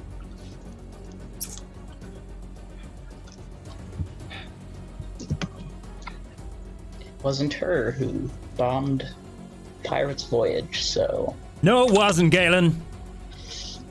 No, let's it finish wasn't. this. And even though Now, hang on. Do you know how many things I know go on at my company, at my business? Do you know how many things I know all the fine details of? Shut your I know the fine details of the ones goddamn that I'm mouth. I'm there. gonna keep shooting him. Like, Yeah, I'm lighting I him know up it will too. do nothing, but I'm Just- just gonna shoot him. firing squad right here. Are we doing things in order? I'm gonna yell at Hunter, throw your gun against the wall for compel. 4 successes. What do I to roll shoot. for that? That is a messy critical, Galen. You're gonna roll intelligence and resolve.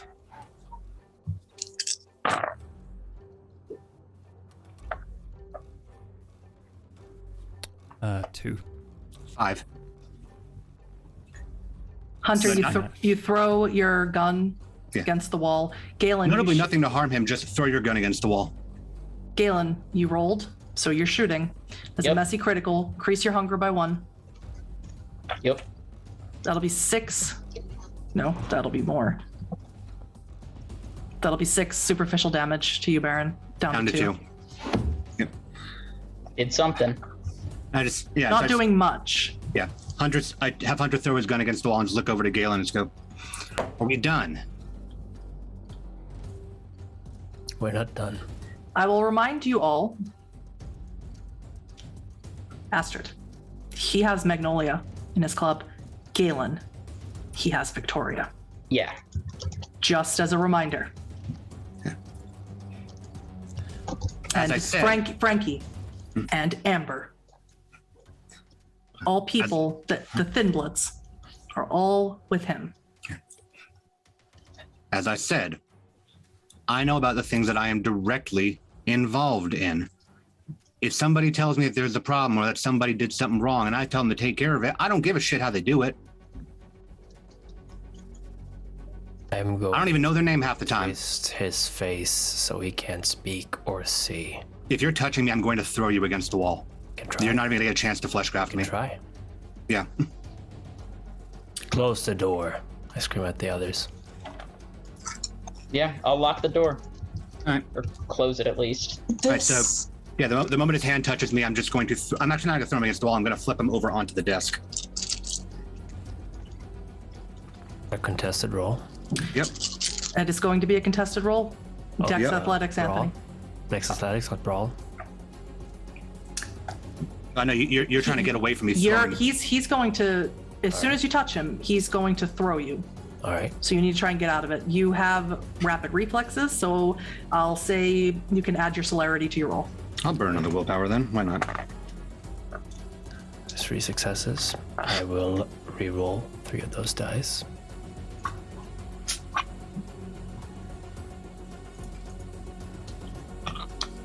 It's 5 successes for me. 7 crit. Jesus fuck. And How I many just dice the you got moment back your there? hand reaches towards my face, I just straight pick you up, flip you, and drop you on the table. I'm not doing anything more. Just bam, stop touching me. What do you want from all of this? Be I honest. wanted to bring you to get revenge on the Hecata, to stop them from collaborating with the Camarilla, and I wanted her out of the picture. We have done that. The Hecata with the Camarilla is bad news for all of us. Anthony, take a superficial damage. Of course. Crack the desk. I take a step back from the desk just so he can touch me again. I'll touch you as long as my boss wants me to. He's shooting at you for a reason. Why? He's shooting at me because Julia Tofana didn't know who he was. That's a pretty telling reason. Yeah, the same way that I don't know half the people that I've had killed. Yet you pinned the burning of his place on her. I pinned it on the Hecata, and I told you the Hecata were here, led by Julia Tofana. If you attack any of the Hecata, you attack her. I don't think their fucking family knows what the other side is doing. You think I talk to half my fucking family? Well, maybe you don't, but you're not Hecata. Point is, I brought you here to enact revenge on these people and to stop them from collaborating with the Camarilla to make it even harder for control over this area. Hunter, this is your call. Baron, do you remember our deal? Enlighten me. Well, I think that's telling in of itself. Go on. You said that all the Thin Bloods would be safe in your care. And they are.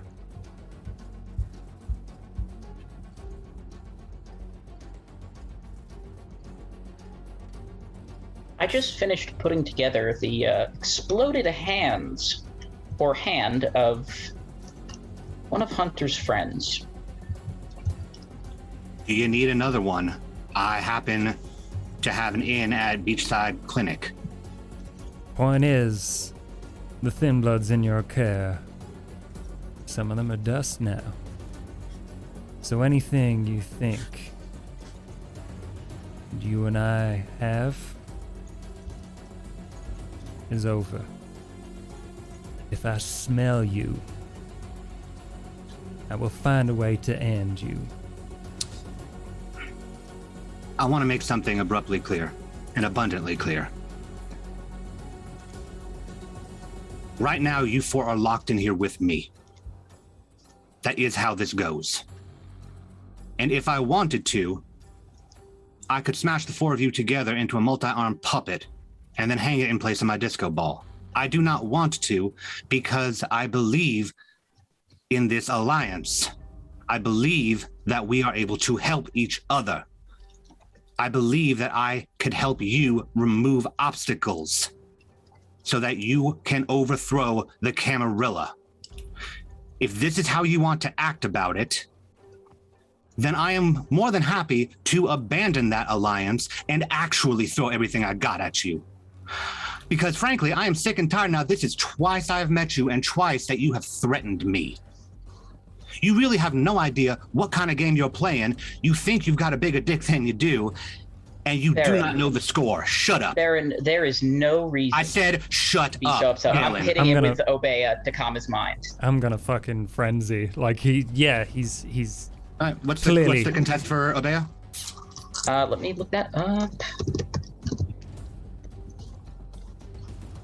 I know what the role is. The role is composure discipline for me. I'm looking that up now. Yeah, let me see. I'm pretty sure I wrote it down. I've got the companion book over here. Oh, perfect. I'm definitely rousing the blood here. Actually, there isn't an opposing roll, so I'd probably just burn willpower to not have it if I don't want it. I would allow that, yeah. Depending on how many successes you roll. Yeah, I'll let him make the roll. 5 5 with a crit. That is a critical. That is a 6. Yeah, with critical so success. I'll calm my tone. And just go. What do you want, Galen?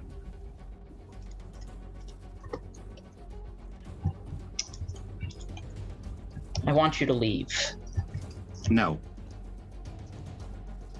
I'd like you to perhaps take your hand off of Anthony. I stopped touching him a while ago. I stepped back because I don't want him touching me anymore. No, I will not be leaving. All right, well, I'm going to approach the Baron.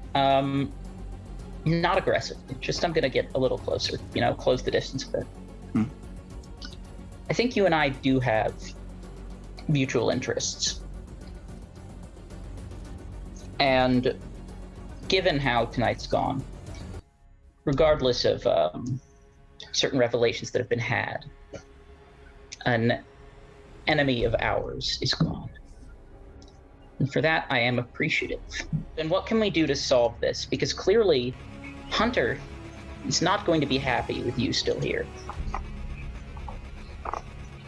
I just look over Hunter. I did not blow up your club, Hunter. Why would I offer to pay to rebuild it if I blew it up? That is wasteful. Do you know who did blow up my club? Told you who I thought. Unfortunately, we need to pause this for a second because Galen used Obeah. Yep. Hunter is at Hunger 5. Mm-hmm. Fuck. Frenzy check. Hunter! Please, for the love of God, do not bite me.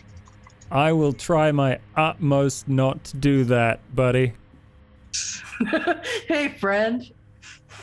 So, are there any flights back to Bavaria? 'Cause, I wouldn't recommend it. Okay. 4 successes.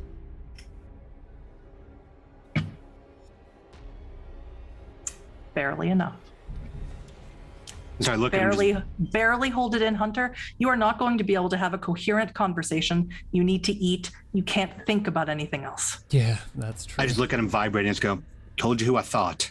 You good? Yeah, at this point, Hunter's devolved into teeth baring and trying to control himself.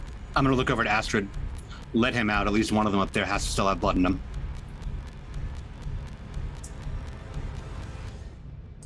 Or Astrid, you could assist him.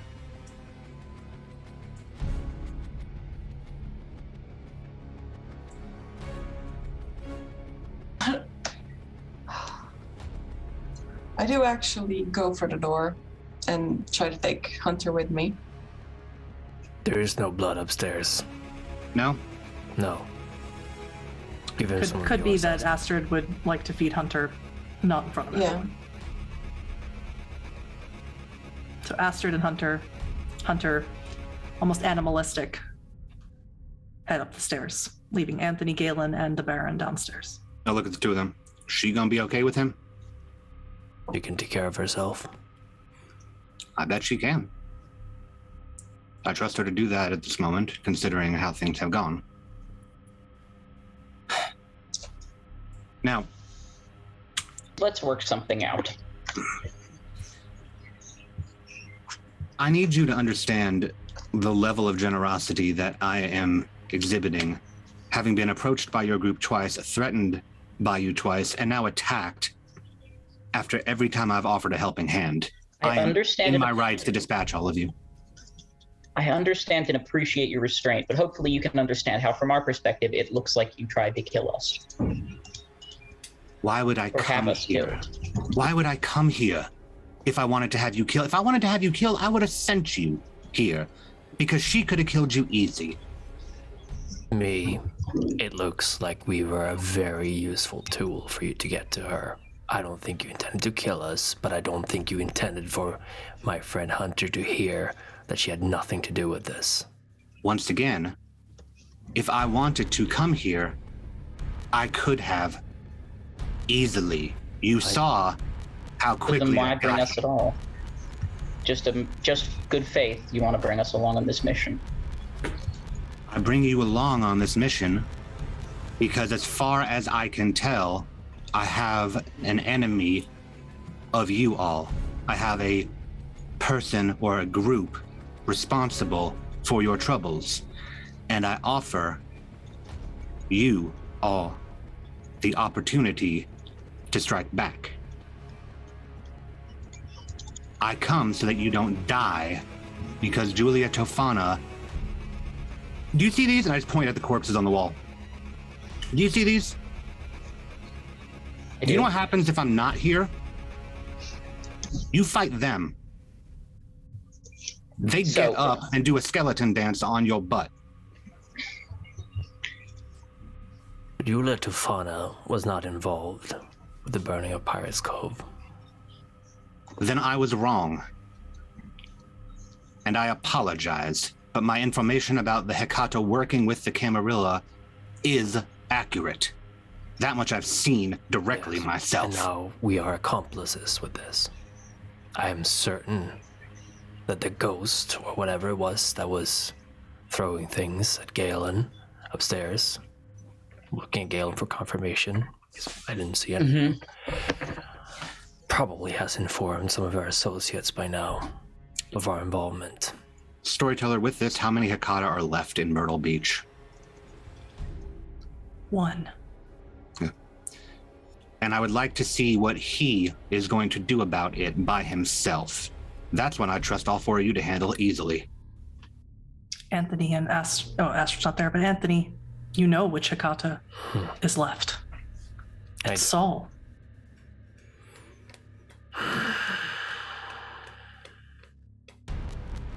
With this, I don't have to worry about Hecata and the Camarilla working together, and you, Galen, do not have to worry about the Hecata and the Camarilla working together. This is how we kick a leg out from under them. You want to know what I brought you here for? I brought you here to strengthen the alliance that I was offering the moment you stepped upstairs, despite the fact that you spit in my face, and I am still offering, despite the fact that you've now spit lead in my face. And again, I appreciate that immensely. I'm not would you feeling have any idea who would have attacked Pirate's Voyage? Well, the first time I assumed I was wrong, I would assume the Camarilla at this point if it weren't the Hecata, because my information had to come from some direction. But to hell if I know. All right. Astrid and Hunter upstairs. Astrid, the ghost is nowhere. The ghost is gone. Whether they were tied to Julia Tofana or not, you don't know. There's no one throwing plants at you. But Hunter needs to feed, and he needs to feed now. He can barely speak, can barely look at you. I just cup his face and I lead him to my neck. I don't even speak.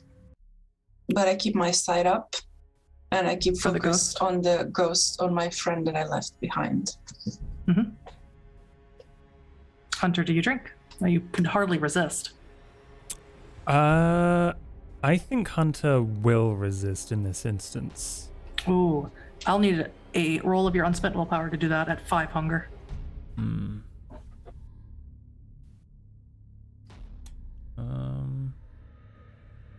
Will it work if I just press this? Should work if you plus willpower roll. Ah.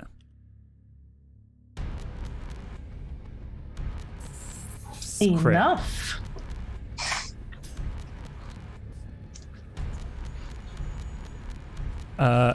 He's gonna stop himself and put his hand like shakily on hers and just kind of through his teeth just go, I'm dangerous.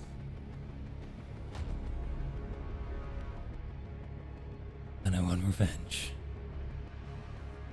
I'll get it. I am going to go and find someone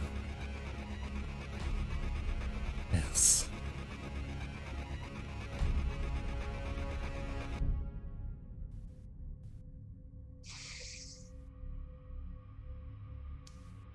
Do you leave, Hunter? Yes.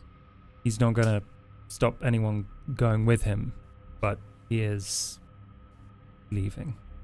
And he's gonna take the Baron's car. Sorry. Aster, do you follow with him? She gonna hotwire it, or? I go with him, yeah. Hmm. Leaving 2 of your coterie mates behind with the Baron as you steal his car. I have my ghost behind. Oh, you can sever the connection here. Still got the key. Servant doesn't care.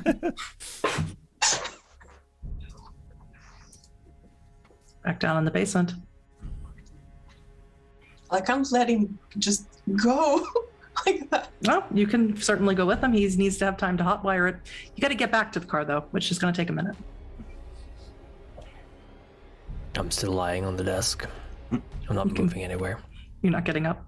No. Don't want to rile him up. So what are your terms, Baron? The same I offered the first time, which is that my territory is mine, and I work with you to help you unseat the Camarilla in this territory. My terms have not changed. They have never changed. The only thing that has changed is we've now gone from trying to kill me and throw names at me to a reasonable conversation. Yes, and isn't that nice? It is. So, here's my proposal. I'd like to add one thing to the to my side of the negotiation. Sure. Whatever hold you have on Victoria, I want you to drop it. She's free to do what she wants to. Clearly not. You think to ask her about it? I don't think she could leave if she wanted to. I've never seen her behave the way she did. And Victoria, as far as I can tell, is not a force to be taken lightly. I think if she wanted to leave, she could very well I think neither are you.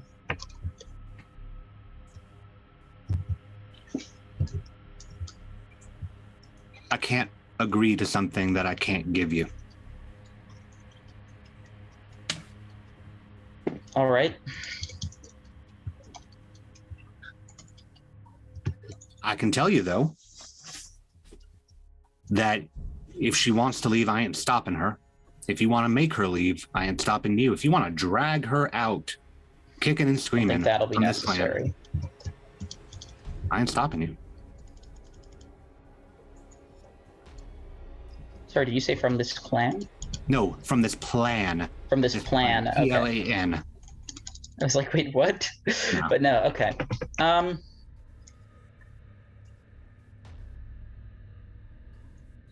Then fine, we have a deal. Thank you. Against my better judgment, you were all still invited to Carnival Night. Might as well make some kind of a levity out of this situation. And as you know, Baron, Victoria will be there tonight. Yeah. Maybe you can talk to her about things there. I suppose I will. The only thing I'll add is get your boy in order, because I do not have time for this. Hunter still blames you. Now, I don't know how much I can change his mind, but I'll do my best to keep him in line at least. Maybe he'll change his mind when some thousands of dollars hits his bank account tomorrow. Hopefully. Hopefully. And I just walk past them to the door and go upstairs. Mm-hmm. Can I assume you are all leaving Tofana's wine bar reluctantly together? Anthony, do you get up off the desk? I get up. But before Galen leaves... I'm gonna wait for him. Yeah. Before we continue, Galen, what is your end game here?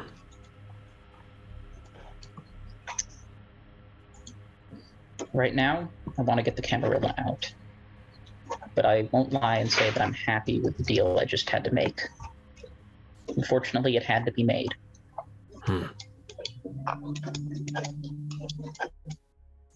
All right. We'll handle him eventually. Figure So you all something out. exit Tofana's wine bar and head back towards the car, Baron leading higher in the front. Hunter and Astrid are still at his car. Hunter, there is absolutely no way that you could drive or attempt to hotwire a car in the condition that you're in. It's just no way. Your beast doesn't care about a car. Your beast wants to feed on Astrid. And Astrid don't know how to hotwire a car. It's not exactly something they taught you in the University of Munich. So as you sort of fumble underneath the car, trying to follow Hunter's instructions that are coming out guttural and monosyllabic, the Baron appears behind you. I just go, it's a lot easier if I just drive you.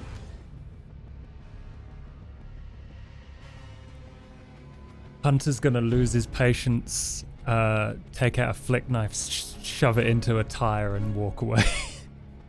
Because he's petty like that. And you do so. I look at it, I pull the knife out, and I hand it to Astrid.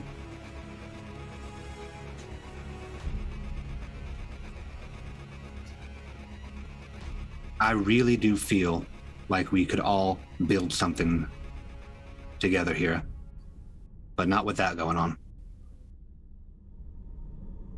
I'll talk to him. Thank you.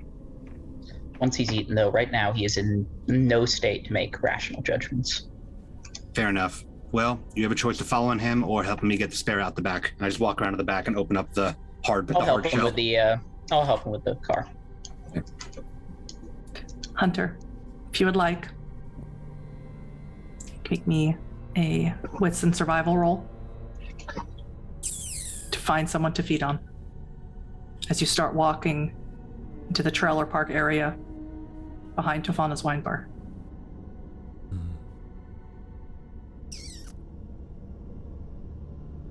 Is that in the direction of town? You are way outside of town. You are way away from the strip. You are on the opposite side of Market Commons. You are closer to the airway where you drank a mage than you are to the strip.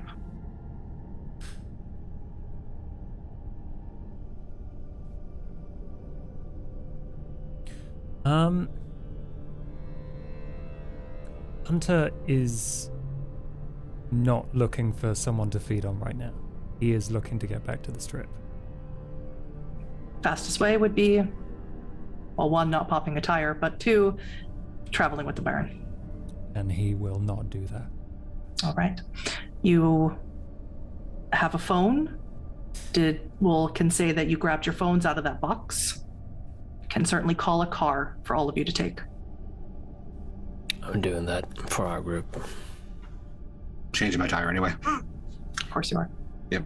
Is that acceptable to you, Hunter?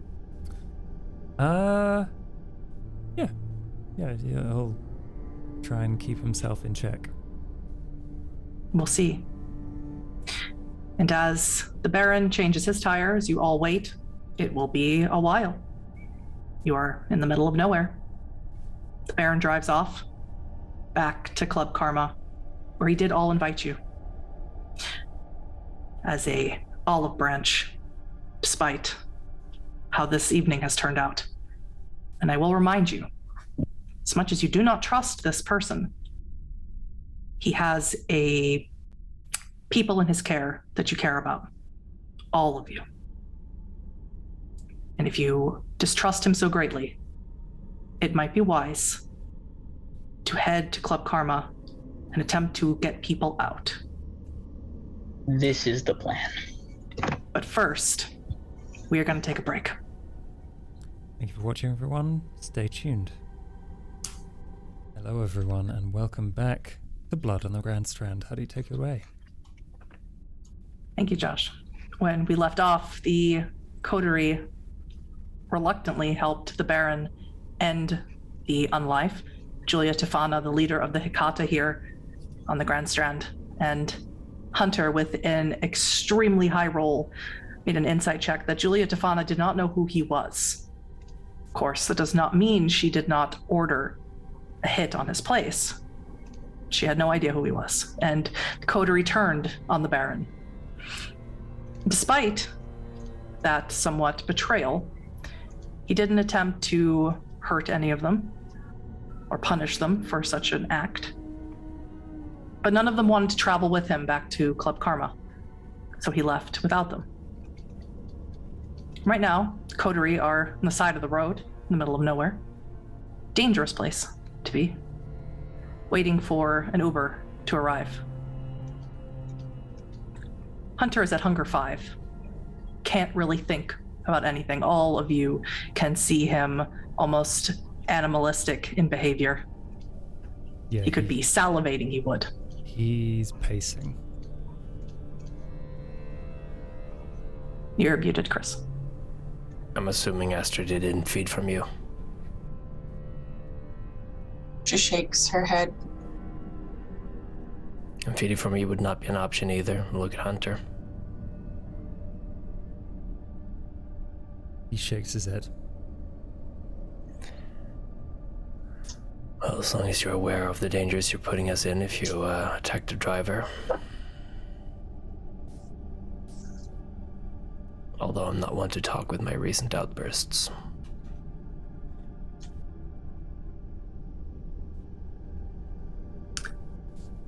And that's when the driver pulls up. It's a brown sedan. It's Oldsmobile. Rolls down the window. Oh, you're for Anthony Tulip. Yep, get in. All right. Destination for Club Karma, right? Yep, that's us. I'll Sits sit in the next front to seat. Hunter. Astrid can take the front if you want. Okay. An Oldsmobile, that is... When they go out of business? 2004? 2003. 2003. Out of business. Oldsmobile Intrigue. Mm-hmm. I'm really proud of it. I've kept it in really great shape. That's nice. Yeah. He let's go. plays Don't Fear the Reaper is playing as you drive. So is music okay? You guys want me to change it? More than you know. It is okay. I might just eat him for his music taste. In fact, as you drive along, I'm going to need another frenzy check, Hunter. There's a mortal here full of blood.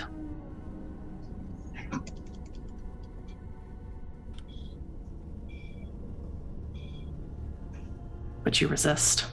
Still. You are so determined to take out your revenge, to use your beast, to ride it into the night. You refuse to feed. Your beast hates you for it.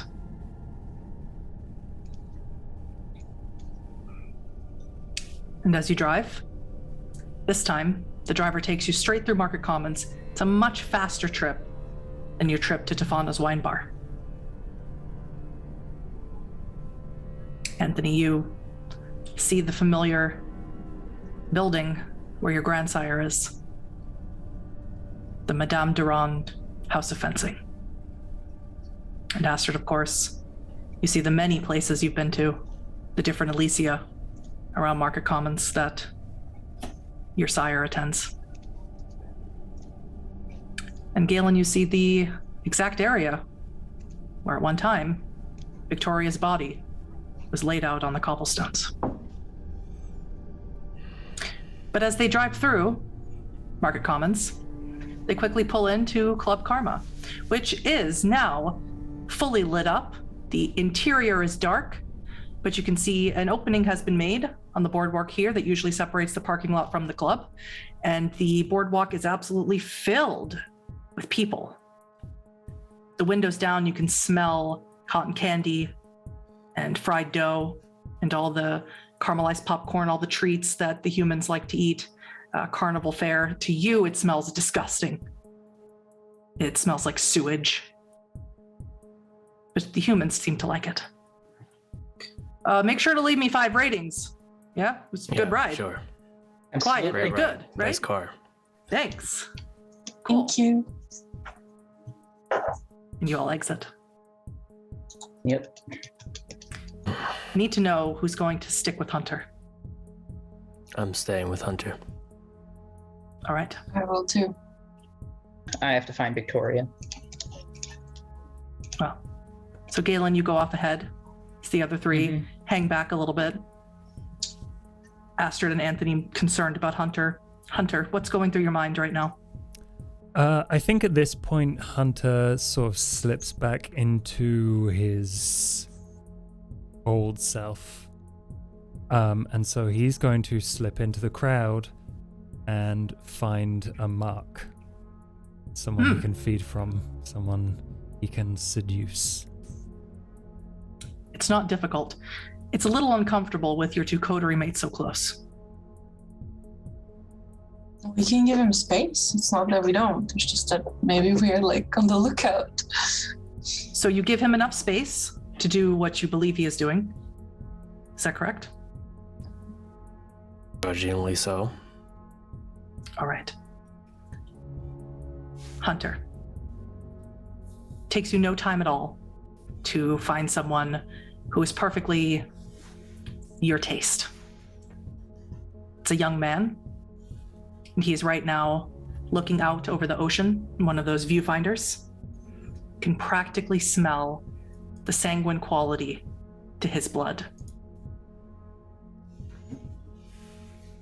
Very handsome young man, could be a model. Hunter is going to slip into the casual.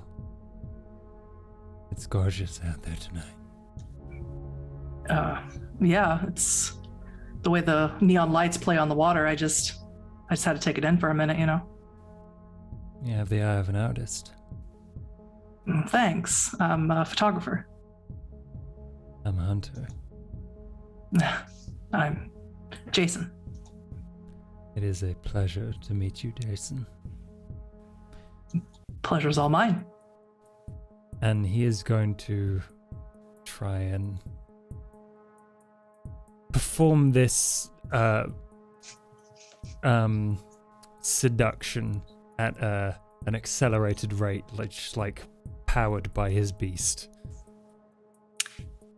It's not difficult. You can, as you inch closer to Jason, see begins talking about the type of art that he's been photographing here, a lot of landscape, a lot of marshlands. He's very enthralled in talking about his own work as if no one ever asks him about it, and he gets very passionate, and it's so good. And you inch closer, he doesn't seem to mind. He's been drinking a little, you can smell it. You get closer, closer. Would you like to feed off of him, Hunter? Yes. Sink your teeth in. It's everything. It's so good. It's not exactly how you wanted it, but it's exactly what you wanted. But you are at 5 hunger. Roll me your unspent willpower to make sure you do not end this promising young photographer.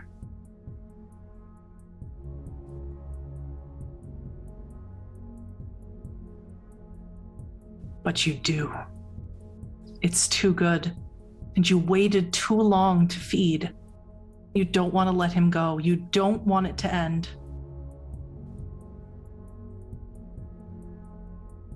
and he dies in your arms, you are going to take 2 stains for this, Hunter. This is not how you do things. And I need to know what you're going to do with his body.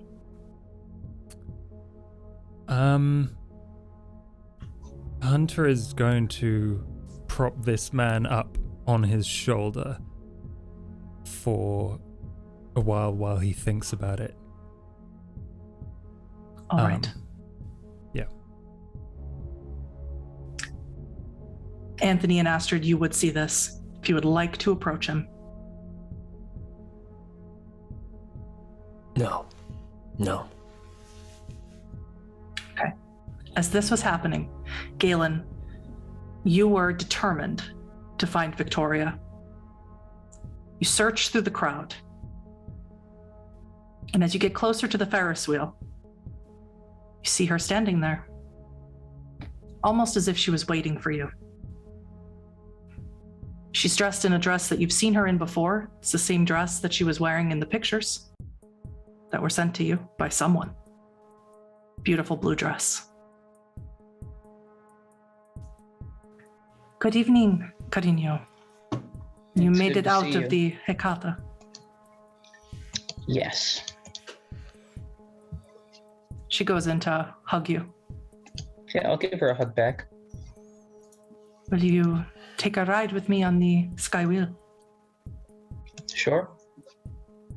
She takes your hand, leads you on, and it begins to ascend upwards. Anthony, you said you were not approaching Hunter, is that correct? That is correct. Astrid, were you? I think after a while she does approach. All right, we'll get right to that. Anthony, as you watch Astrid approach, someone grabs your arm and pulls you into a small corner in between a corn dog stand and a hot pretzel stand. Being a bit on edge, I immediately prepare myself to, do whatever I have to do to get out of there. All right, who is this person? They turn you around, keep a tight grip on your arm. You recognize who it is. It's Antonia. She is the servant of your grandsire, a Banu Hakim, if memory serves you. Met her once at the Camarilla party when she was tailing Hunter around because of his dangerous reputation of his clan. I recall. Yes. What do you want? Good evening to you, Robin. I have a message from your grandsire. Oh, let's hear it. She needs you to come and meet her at her establishment. Bring your friends, especially the one with 3 eyes. Now. Now, or... Yes, now. Oh my... All right. Okay. But you must be careful here. You do know what is happening, don't you?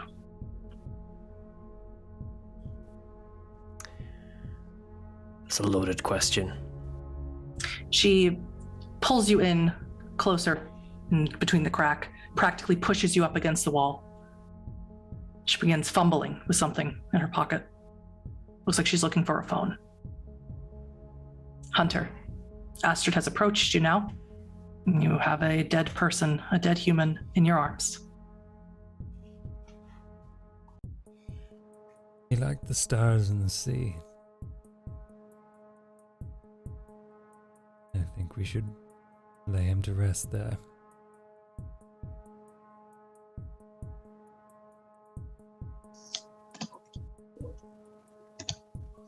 Yeah. Do you lower him from the boardwalk into the water? Yeah. It's enough of a crowd of people who are having too good of a time. They won't notice.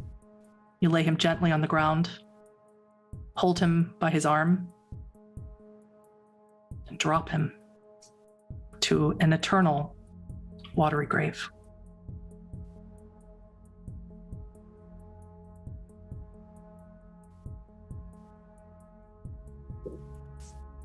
I'm sorry, Astrid.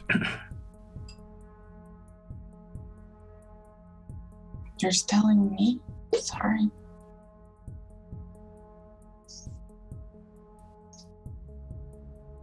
I knew it could go this way if this is all you're apologizing for. I didn't stop here.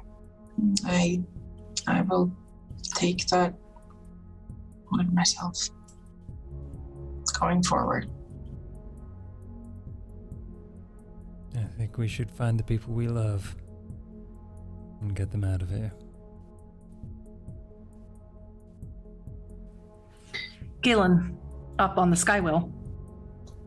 Victoria, she's nuzzled against you. Just my lighting, sorry about that. She's nuzzled against you. So, you have spent some time with the Baron. What do you think?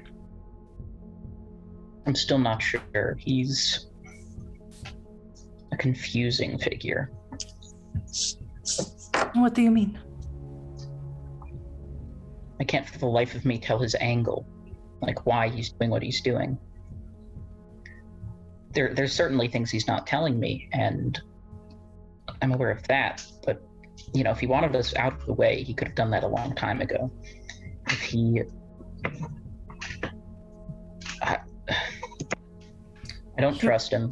He wants us to be free, Galen. To be free of the Ivory Tower.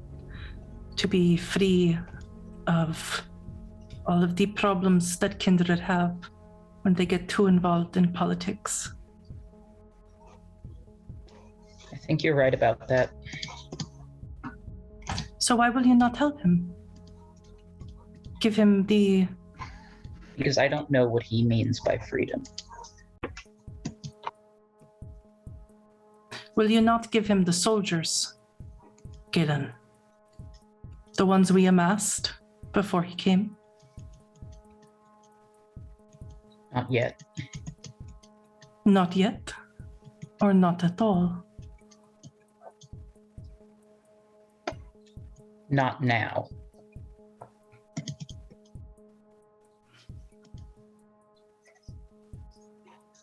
Cariño. Yes?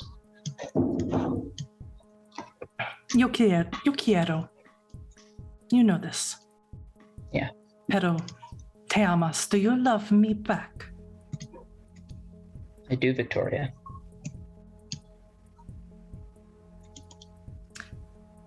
Anthony. Yes. Antonia looks nervously around. Why are you even here, Anthony? I'm here with my coterie. Why? I went everywhere I have known you to be. You should not be here. On a whim, I came here. What are you not telling me about this place? You know, kindred ears, how much they hear.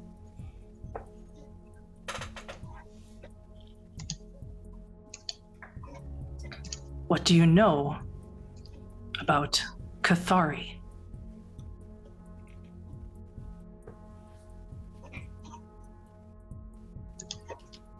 We'll talk about this later. No, we will not talk about this later. We'll talk about this with your sire, with my grandsire. She still has you pushed up against the wall. She's not letting you go anywhere.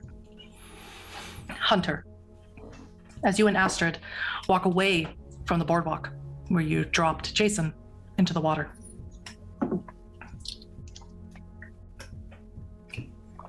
Hunter, you see someone you don't expect to see. Caden told you that one of the Thin Bloods, Ray, was the one who handed him the package. Ray, short for Raynisha. You see her. She's thin, petite. She's got long, dark box braids. And right now, she's with Junior, the Thin Blood you saw last night at Club Karma.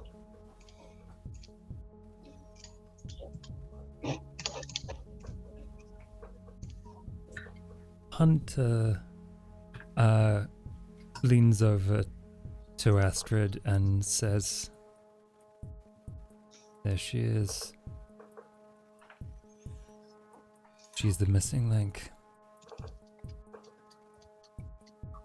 I see her. Astrid, as you look over, you see someone else, someone Hunter would not outrightly recognize. You see your sire's child, Ethan. He's with Ray and Junior.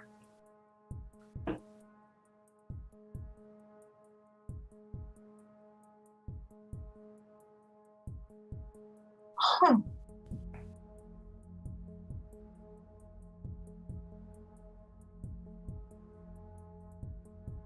What's curious? The person she's talking to, they're talking to. They're talking with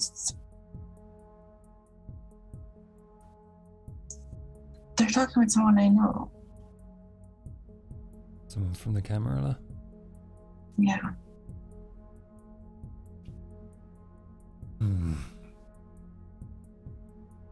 This might go deeper than, not saying anything new, but this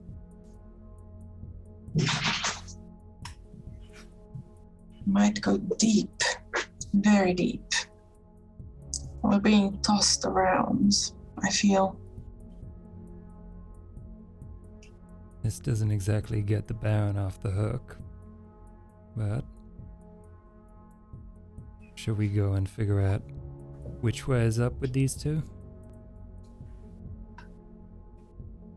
We can try. However, I do think we should approach separately. See where that leads us. Split them up? Or wait until they split up. Do you know him well enough that you could take him somewhere else? I could have an excuse good enough to do it, yes. But I don't think it will work if I approach next to you. Okay, one or the other. Good luck. You too. You go to approach them? Yeah. Separately. Yeah, Hunter hangs back. Ethan breaks off from these two thin bloods, heads over to one of those stands where you can throw rings on a bottle to win a prize. So it's easy enough for you to go to talk to him. Hunter, as you approach, Ray sees you, and she takes off. She starts running. You can chase after her if you want to. She can't get far. There's a lot of people here. Well, yeah, in that case, I am going to... Yeah, I'm gonna chase after her. All right. Anthony. Yes. I asked you a question. What do you know about Cathari?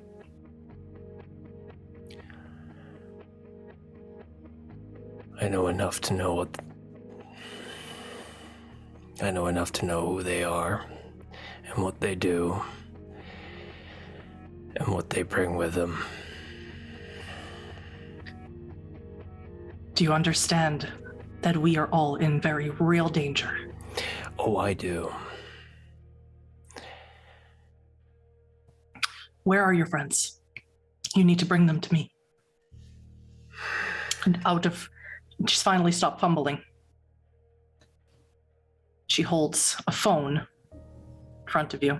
It's got security cameras on it. She pokes at one, makes it larger. I think your three-eyed friend will want to see her again. There, in the picture, it's a live feed. It's Victoria in torpor. Oh, fuck. All right. Well, that settles it. Galen, the very top of the Ferris wheel with Victoria. She leans in. Do you love me, Galen? Then kiss me.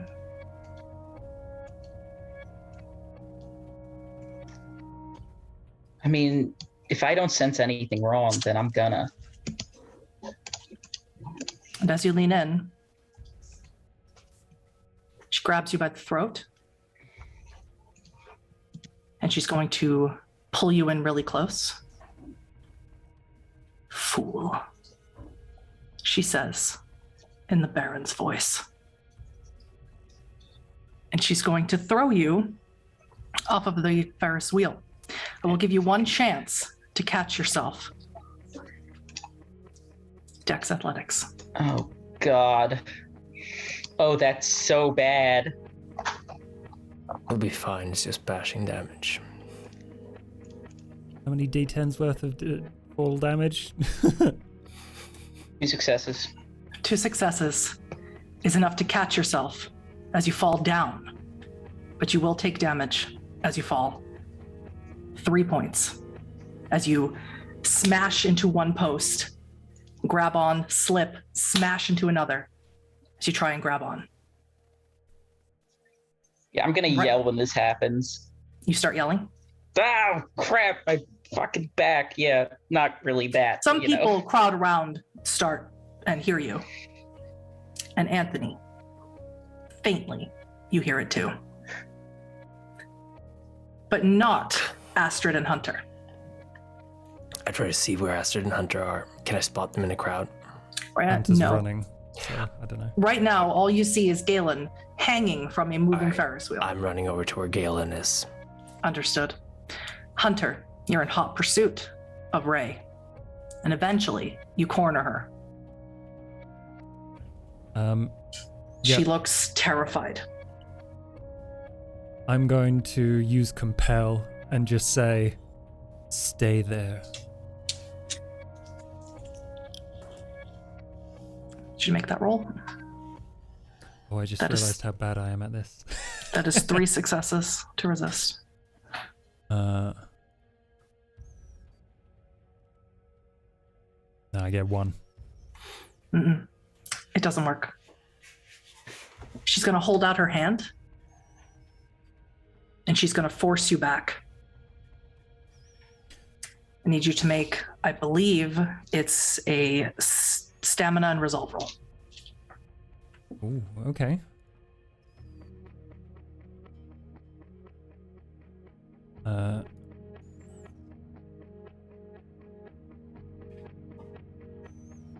Two. Let's see. Oh. Not super proficient at it. Well, I wasn't going to re-roll, but I do need to change my hunger.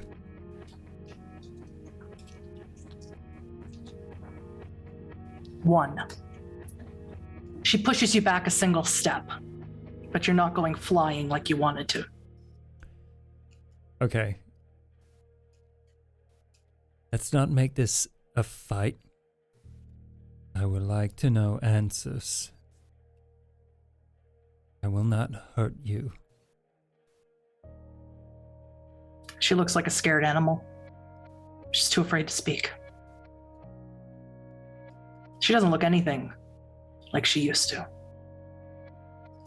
Astrid, you have approached Ethan, who's right now tossing rings onto a bottle. He's an elderly man. He's in his 80s at least, but he's sprightly now that he is undead.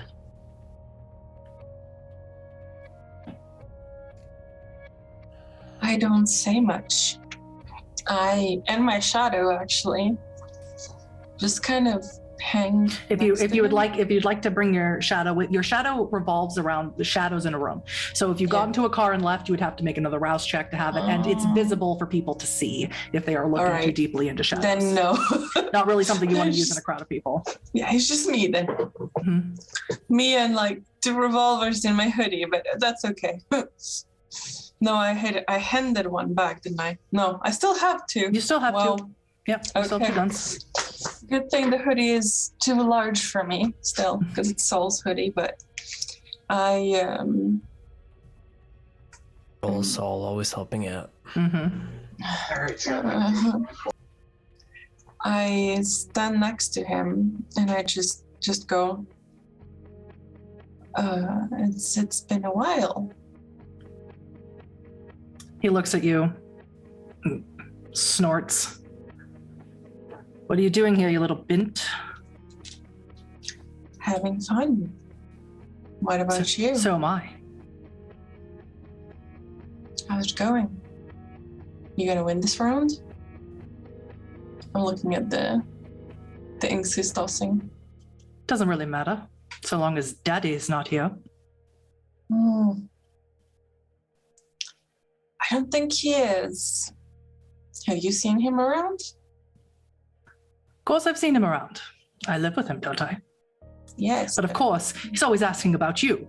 What's Astrid doing? Have you talked to Astrid? Has Astrid reported in yet? I should come by more often, huh? I'd prefer if you never came by again. Throws a ring so hard it smashes the bottle. That checks out. Well,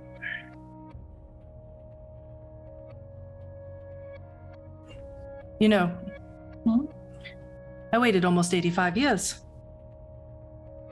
for Father to make me what you are. And he still made you first.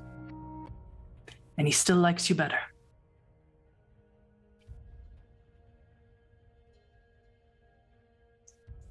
I hate you. He pushes past you, walks off onto the boardwalk. Galen, you're hanging from a Ferris wheel. And you are quite high up in the air. Oh, fuck. Yeah, is the Ferris wheel, the Ferris wheel's moving, right? It is. Then I do not have to wait too much longer for to be able to safely drop off. You don't. Right now, oh boy. Anthony, what do? You see Galen hanging down from a Ferris wheel. Do you go over to him, or do you attempt to look for Astrid and Hunter? You're muted. I trust that Astrid is keeping somewhat of a check on Hunter, and hopefully they've been able to dispose of the body properly, so I'm just going to...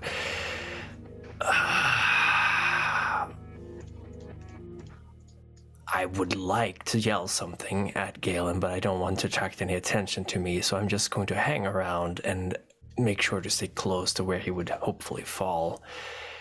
A lot of people have gathered. Once he's close enough to the ground, I am elbowing my way there. Some people have their phones out. You think they might call the police? Yeah, I know. Well, luckily I'm actually pretty good at lying, so I'm just going to... I was going to say, it's all right, folks. We're doing a recording here. It's a little bit of a stunt. There's going to be a promotional movie being made. Ooh. Yep. So if you just act normally, you can act shocked and surprised. Don't call the police. They've been informed of the situation. It's all right. We got things under control. Galen, as you're stuntman, lowered to the ground, people are clapping for you and cheering. Yeah, I'll good, wave. Good going, folks. You just ruined the shot. I say loud enough for Galen to hear. It's just so cool. We're gonna have be to in do this movie. another night. You missed your chance to be in the movie. Sorry. I'm gonna go into Anthony's ear. Just it's not Victoria up there. Yeah. Well, we'll talk about that. Let's go find Hunter and Astrid. Glad you're okay. I'm glad I'm okay too. Thank you. A little bit. You can tell that I'm a little bit antsy. Perturbed. Yeah. Perturbed. I can tell. beyond an assassination attempt being made? What's wrong? I'll tell you when we find the others. Stick close to me. Okay. The Baron. It's really serious. I believe you 100%. Good. Hunter, you have Ray or Raynisha trapped like a rat. Yeah, you said there was something different about her. Would Sense the Beast illuminate anything? Give it a roll. Okay. 2 successes.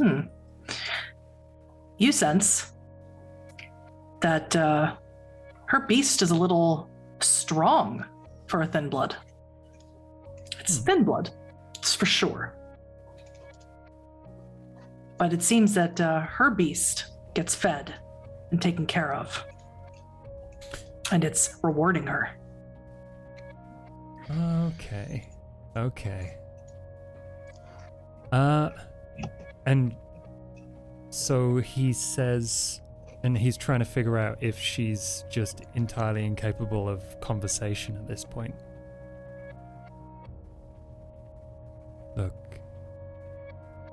once we have this conversation, you can leave, or you can come with me. It will be your choice. He's going to judge her reaction to that.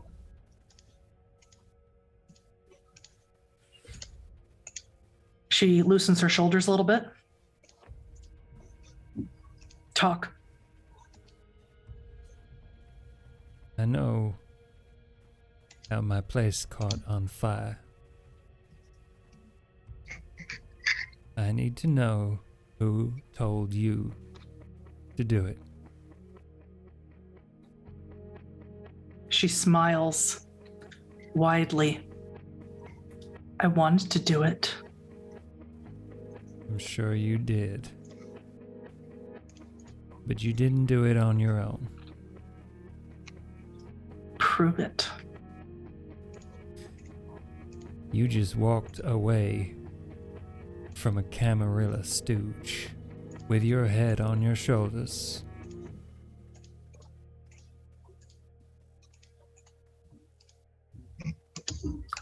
There are no Camarilla stooges here.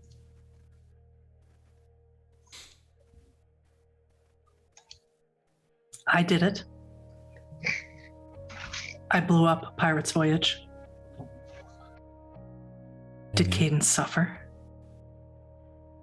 Did he die?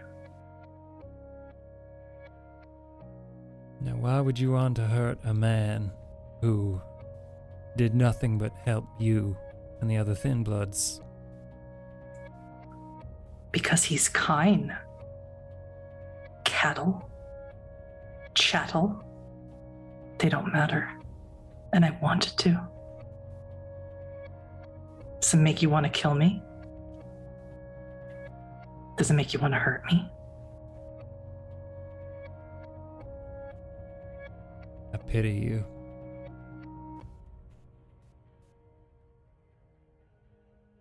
Because I know the mistakes that I've made. Thinking of mortals as lesser. They are.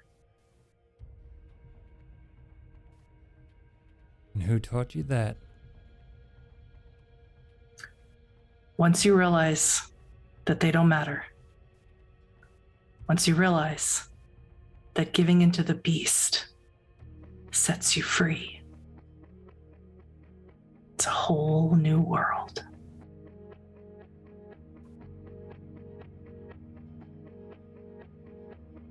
What if I told you I'd already drained someone this evening? Just one? Well, I don't see you doing it 2 at a time.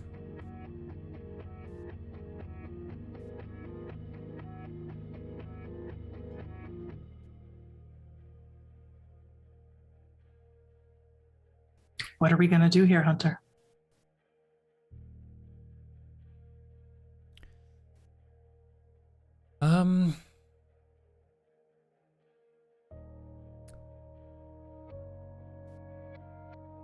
I think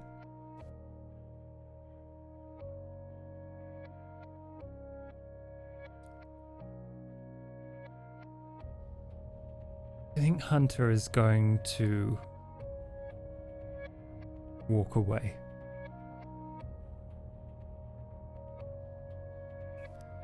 Do you And turn your back or do you back away? he's gonna take a couple of steps backwards so that she has clear routes to slink away. She doesn't. She watches you walk away and then calls out, where many people could hear, "I'll invite you to the next blood feast if you like draining so much." I'll be there. This moment, you back up right into Astrid. Yeah, he doesn't take his eyes off Ray. Good evening. I would like her to leave because I think these people are in danger. You would like Ray to leave? Yeah. And he says that to Astrid. You're muted, by the way, Kitsu. Anthony and Galen find Astrid, and with her hunter, they're both staring at a young petite woman with long box braids, just staring at them menacingly. Do I know her? No. Hunter, who is this? The thin blood that helped blow up my place. Look, we can't hear you. I don't hear you for some reason. Oh, really? There you go. Now you work. That's weird. She's the thin blood that blew my place up, but she's lost to the beast. What she told you? Blah blah blah, mortals, food, chattel. Trying to make me angry. It's a bit late for that.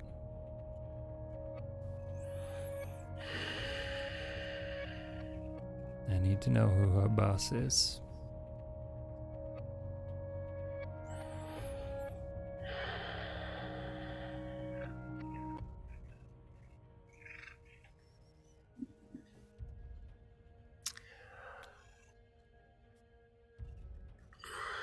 The Baron, disguised as Victoria, threw me off a Ferris wheel, so we can take that as we'd like. I think that might be an indication. This is your one opportunity to deal with possibly one of the many who did that to your place. What is happening here? Anthony, we have been manipulated for the last few nights, and clearly so is she. All I need you to know, all I need to know from you is there a way back? For her? Yes. No. If she is what I think she is, there is no way back.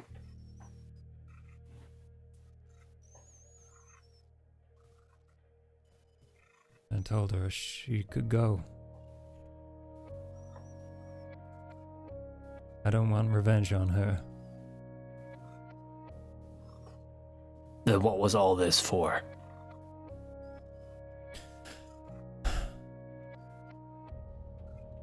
I'm willing to ride this out and find out who's pulling the strings. But I am not the one to make these decisions anymore. I think we both have seen that. So if you want to get rid of her, that's fine. But our deal was that she could leave. Or I wouldn't hurt her, at least. Do you want me to make the decisions, Hunter? Hunter's gonna pull the prince's ring off his finger and put it in Anthony's palm. I am clearly not qualified.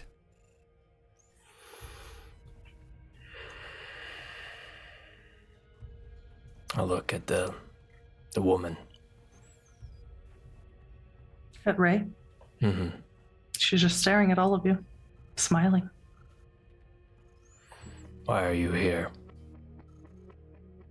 This is my home. Why are you?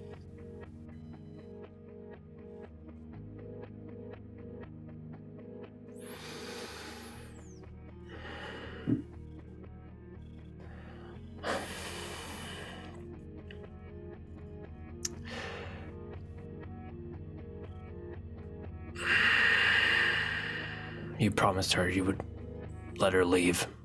No. Never let them understand the deal, Anthony. I said I wouldn't hurt her. How isolated are we from the crowd right now, storyteller? Fairly. All right. Going to wipe her mind. Attempt to do it anyway. Which way? Complete clean slate. Complete clean slate that incurs stains or not? Well, I intend to kill her afterwards. So you intend to wipe her mind and then kill her? Well, seems like a nice thing to do. I might as well just use mesmerize on her. Get her to stand still. Okay. It's a rouse check.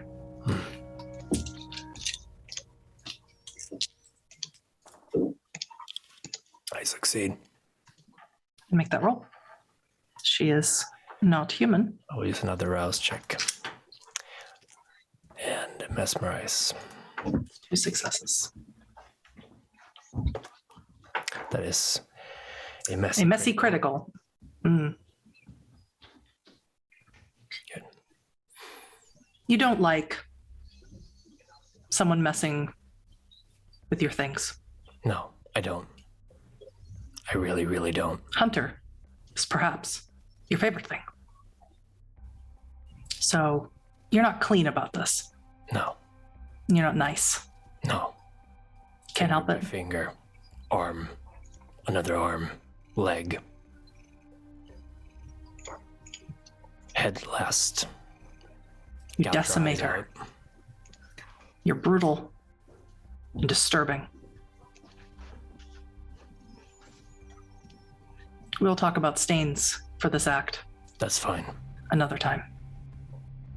You all watch him dismantle her piece by piece till she doesn't resemble anything but a pile of flesh.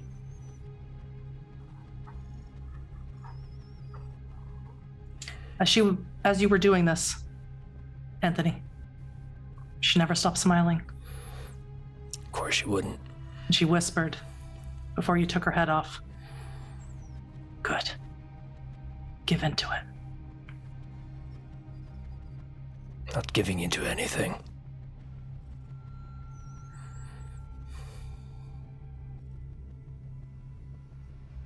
She can no longer speak to you now.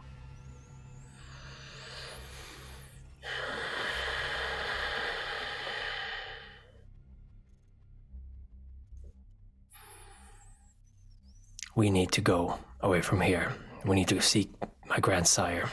There are things at play here that are far and above what any of us are ready to face.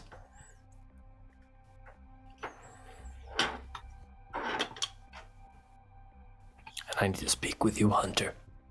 Privately. Of course. Where do you go?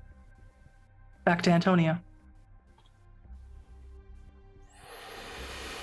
Yes. Yes. Do you talk on the way? No. What I have to say to hunters for hunters here is alone. Would you like to take a moment to say it now, away from your rest of your coterie? If I'm allowed to, yes. Of course. If I had time. Hunter, I'm going to say this to you. That's who I'm actually. You know, my name is Robin. I know. You know, we've been friends for a long time. There were moments tonight where I very seriously considered leaving you and the coterie. I have lost a lot of things tonight and the nights leading up to this. And I feel like my sacrifices have not really mattered. And I'm fine with that. I'm very glad you gave me the ring tonight.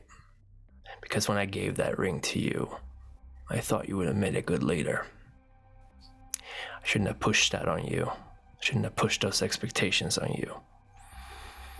I've learned things just now that kind of threw this whole little speech I prepared out of order, but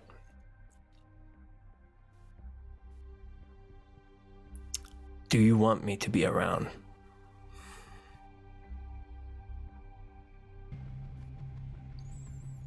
Anthony, Robin, I need you to be around, because not only are you my best friend,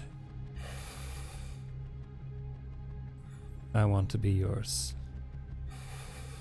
I cannot keep doing these things. These nights are getting longer and harder. And if I'm perfectly honest, all I want to do is leave the politics behind.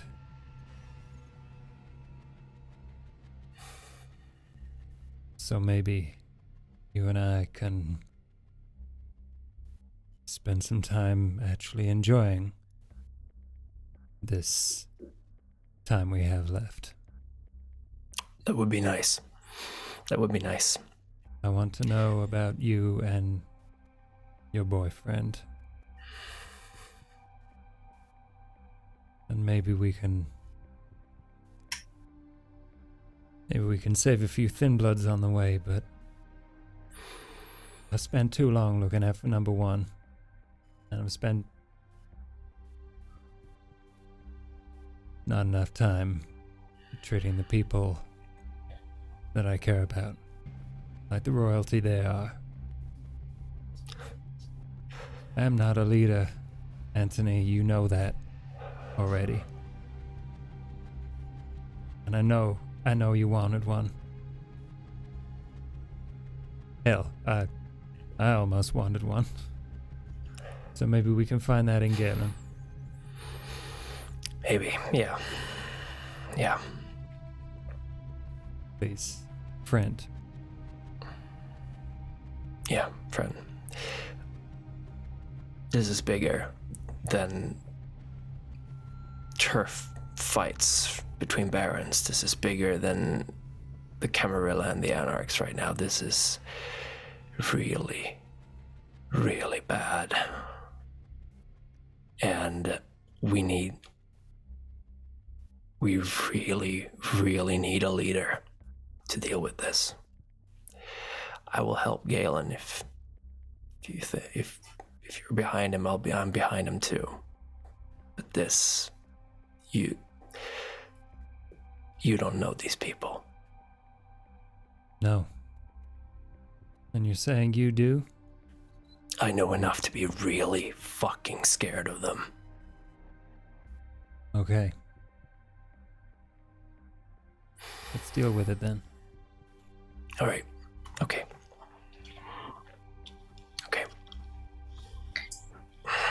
So you lead them back to Antonia? Yes. She's still waiting between the two stands. You see her All of you remember her. Hunter more so than perhaps Galen or Astrid, because she shadowed him at the Camarilla party, just because he was a Ravnos. Well, it's nice to see you all again. We have to leave. Let's You go. shouldn't be here. Let's go right away. She puts her hand around your neck, Galen. Shoves a phone into your face. Remember her? Think you would have come looking for her after a while. It's a picture of Victoria and Torpor, a live camera feed. You're muted, Harry. That explains a lot. Yeah. No, Galen is like visibly trying to keep his rage from showing. It's not working all that well. Galen, trust me. We need to get out of here and we need to listen to what my grandsire has to say. I know this is really painful for you, but the only way we can deal with this is if we work together. At this point, we might even have to work with the Camarilla. Tony Anthony? interrupts.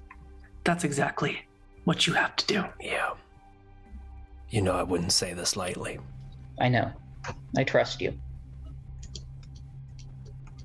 She leads you around the boardwalk, skirting through stands, trying to avoid the crowd.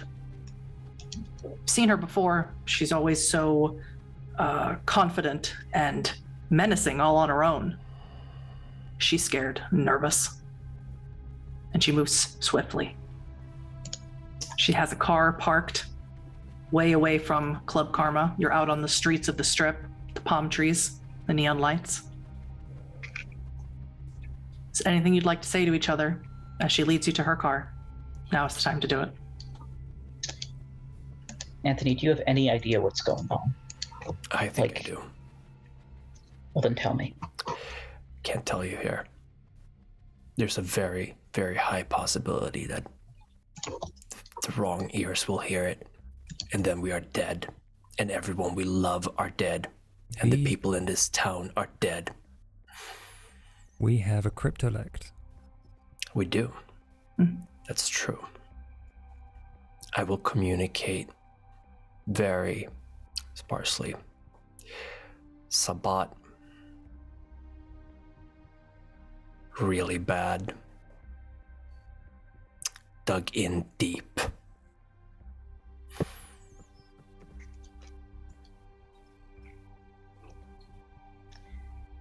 Okay. That is very bad.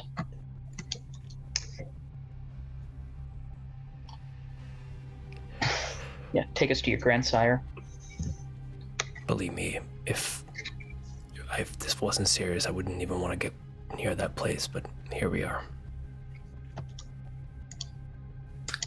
As you all enter into Antonia's SUV, she takes off too fast, speeding down the Strip. That is where we'll end episode 3, Drawn to the Grave, for this evening. So sorry for pushing you off of Ferris wheel, Galen. And I hope you feel justified in how mistrustful you were of the Baron. I knew that fucker was up to something. I was negotiating for the sole purpose of getting out of that room alive. Otherwise, I was gonna double cross that motherfucker the second I got the chance. I also apologize for the fact that the Baron made out with you on the dance floor. Yeah, that's hilarious. So I had to make sure that no one could see, because they wouldn't see the Baron. They would see the Baron, not Victoria. Only you could see Victoria. So That's great. That's great. Lovely. You have to live with that now. I think I'm Galen gonna is kill still the processing. shit out of that Baron, yeah. I think Galen's still processing. Thank you, Chris and Josh, for that very lovely heart-to-heart. It was pulling out my heartstrings. That was really nice. Thank you for the great storytelling as always. Yeah, thank you, Hardy. Oh, it's you guys. It's always you guys. And thank you, Astrid. Sorry I called you a bint. I heard it, and I just thought I'd call you it. I don't know how serious it is. It's so. So. I loved the attempt at English. Yeah, I can't do an English accent. It was beautiful. The bint really sold it. Sorry, not you, Astrid. It's okay. Oh, cat. Big fluffy cat. And I'm very Oh. sorry that we went a little bit over and stuff. We All had a good. lot of technical difficulties in the beginning. Hopefully we can stitch this all together properly, have it on Yeah. YouTube with no problems, thanks to the magic of editing. All right. Right. Not a stream if it's not slightly scuffed. Don't worry. So I want to thank everybody. You guys are all awesome. Thank you, Chris, Kitsu, of course, Josh, who hosted us here, and Harry. You guys are all absolutely fantastic. I hope you will enjoy the turn of the Chronicle to a Sabbat invasion. Of course. Can't be more excited. Mm-hmm. Thank you, everyone. Have a wonderful Thank evening. you. Good night, everyone.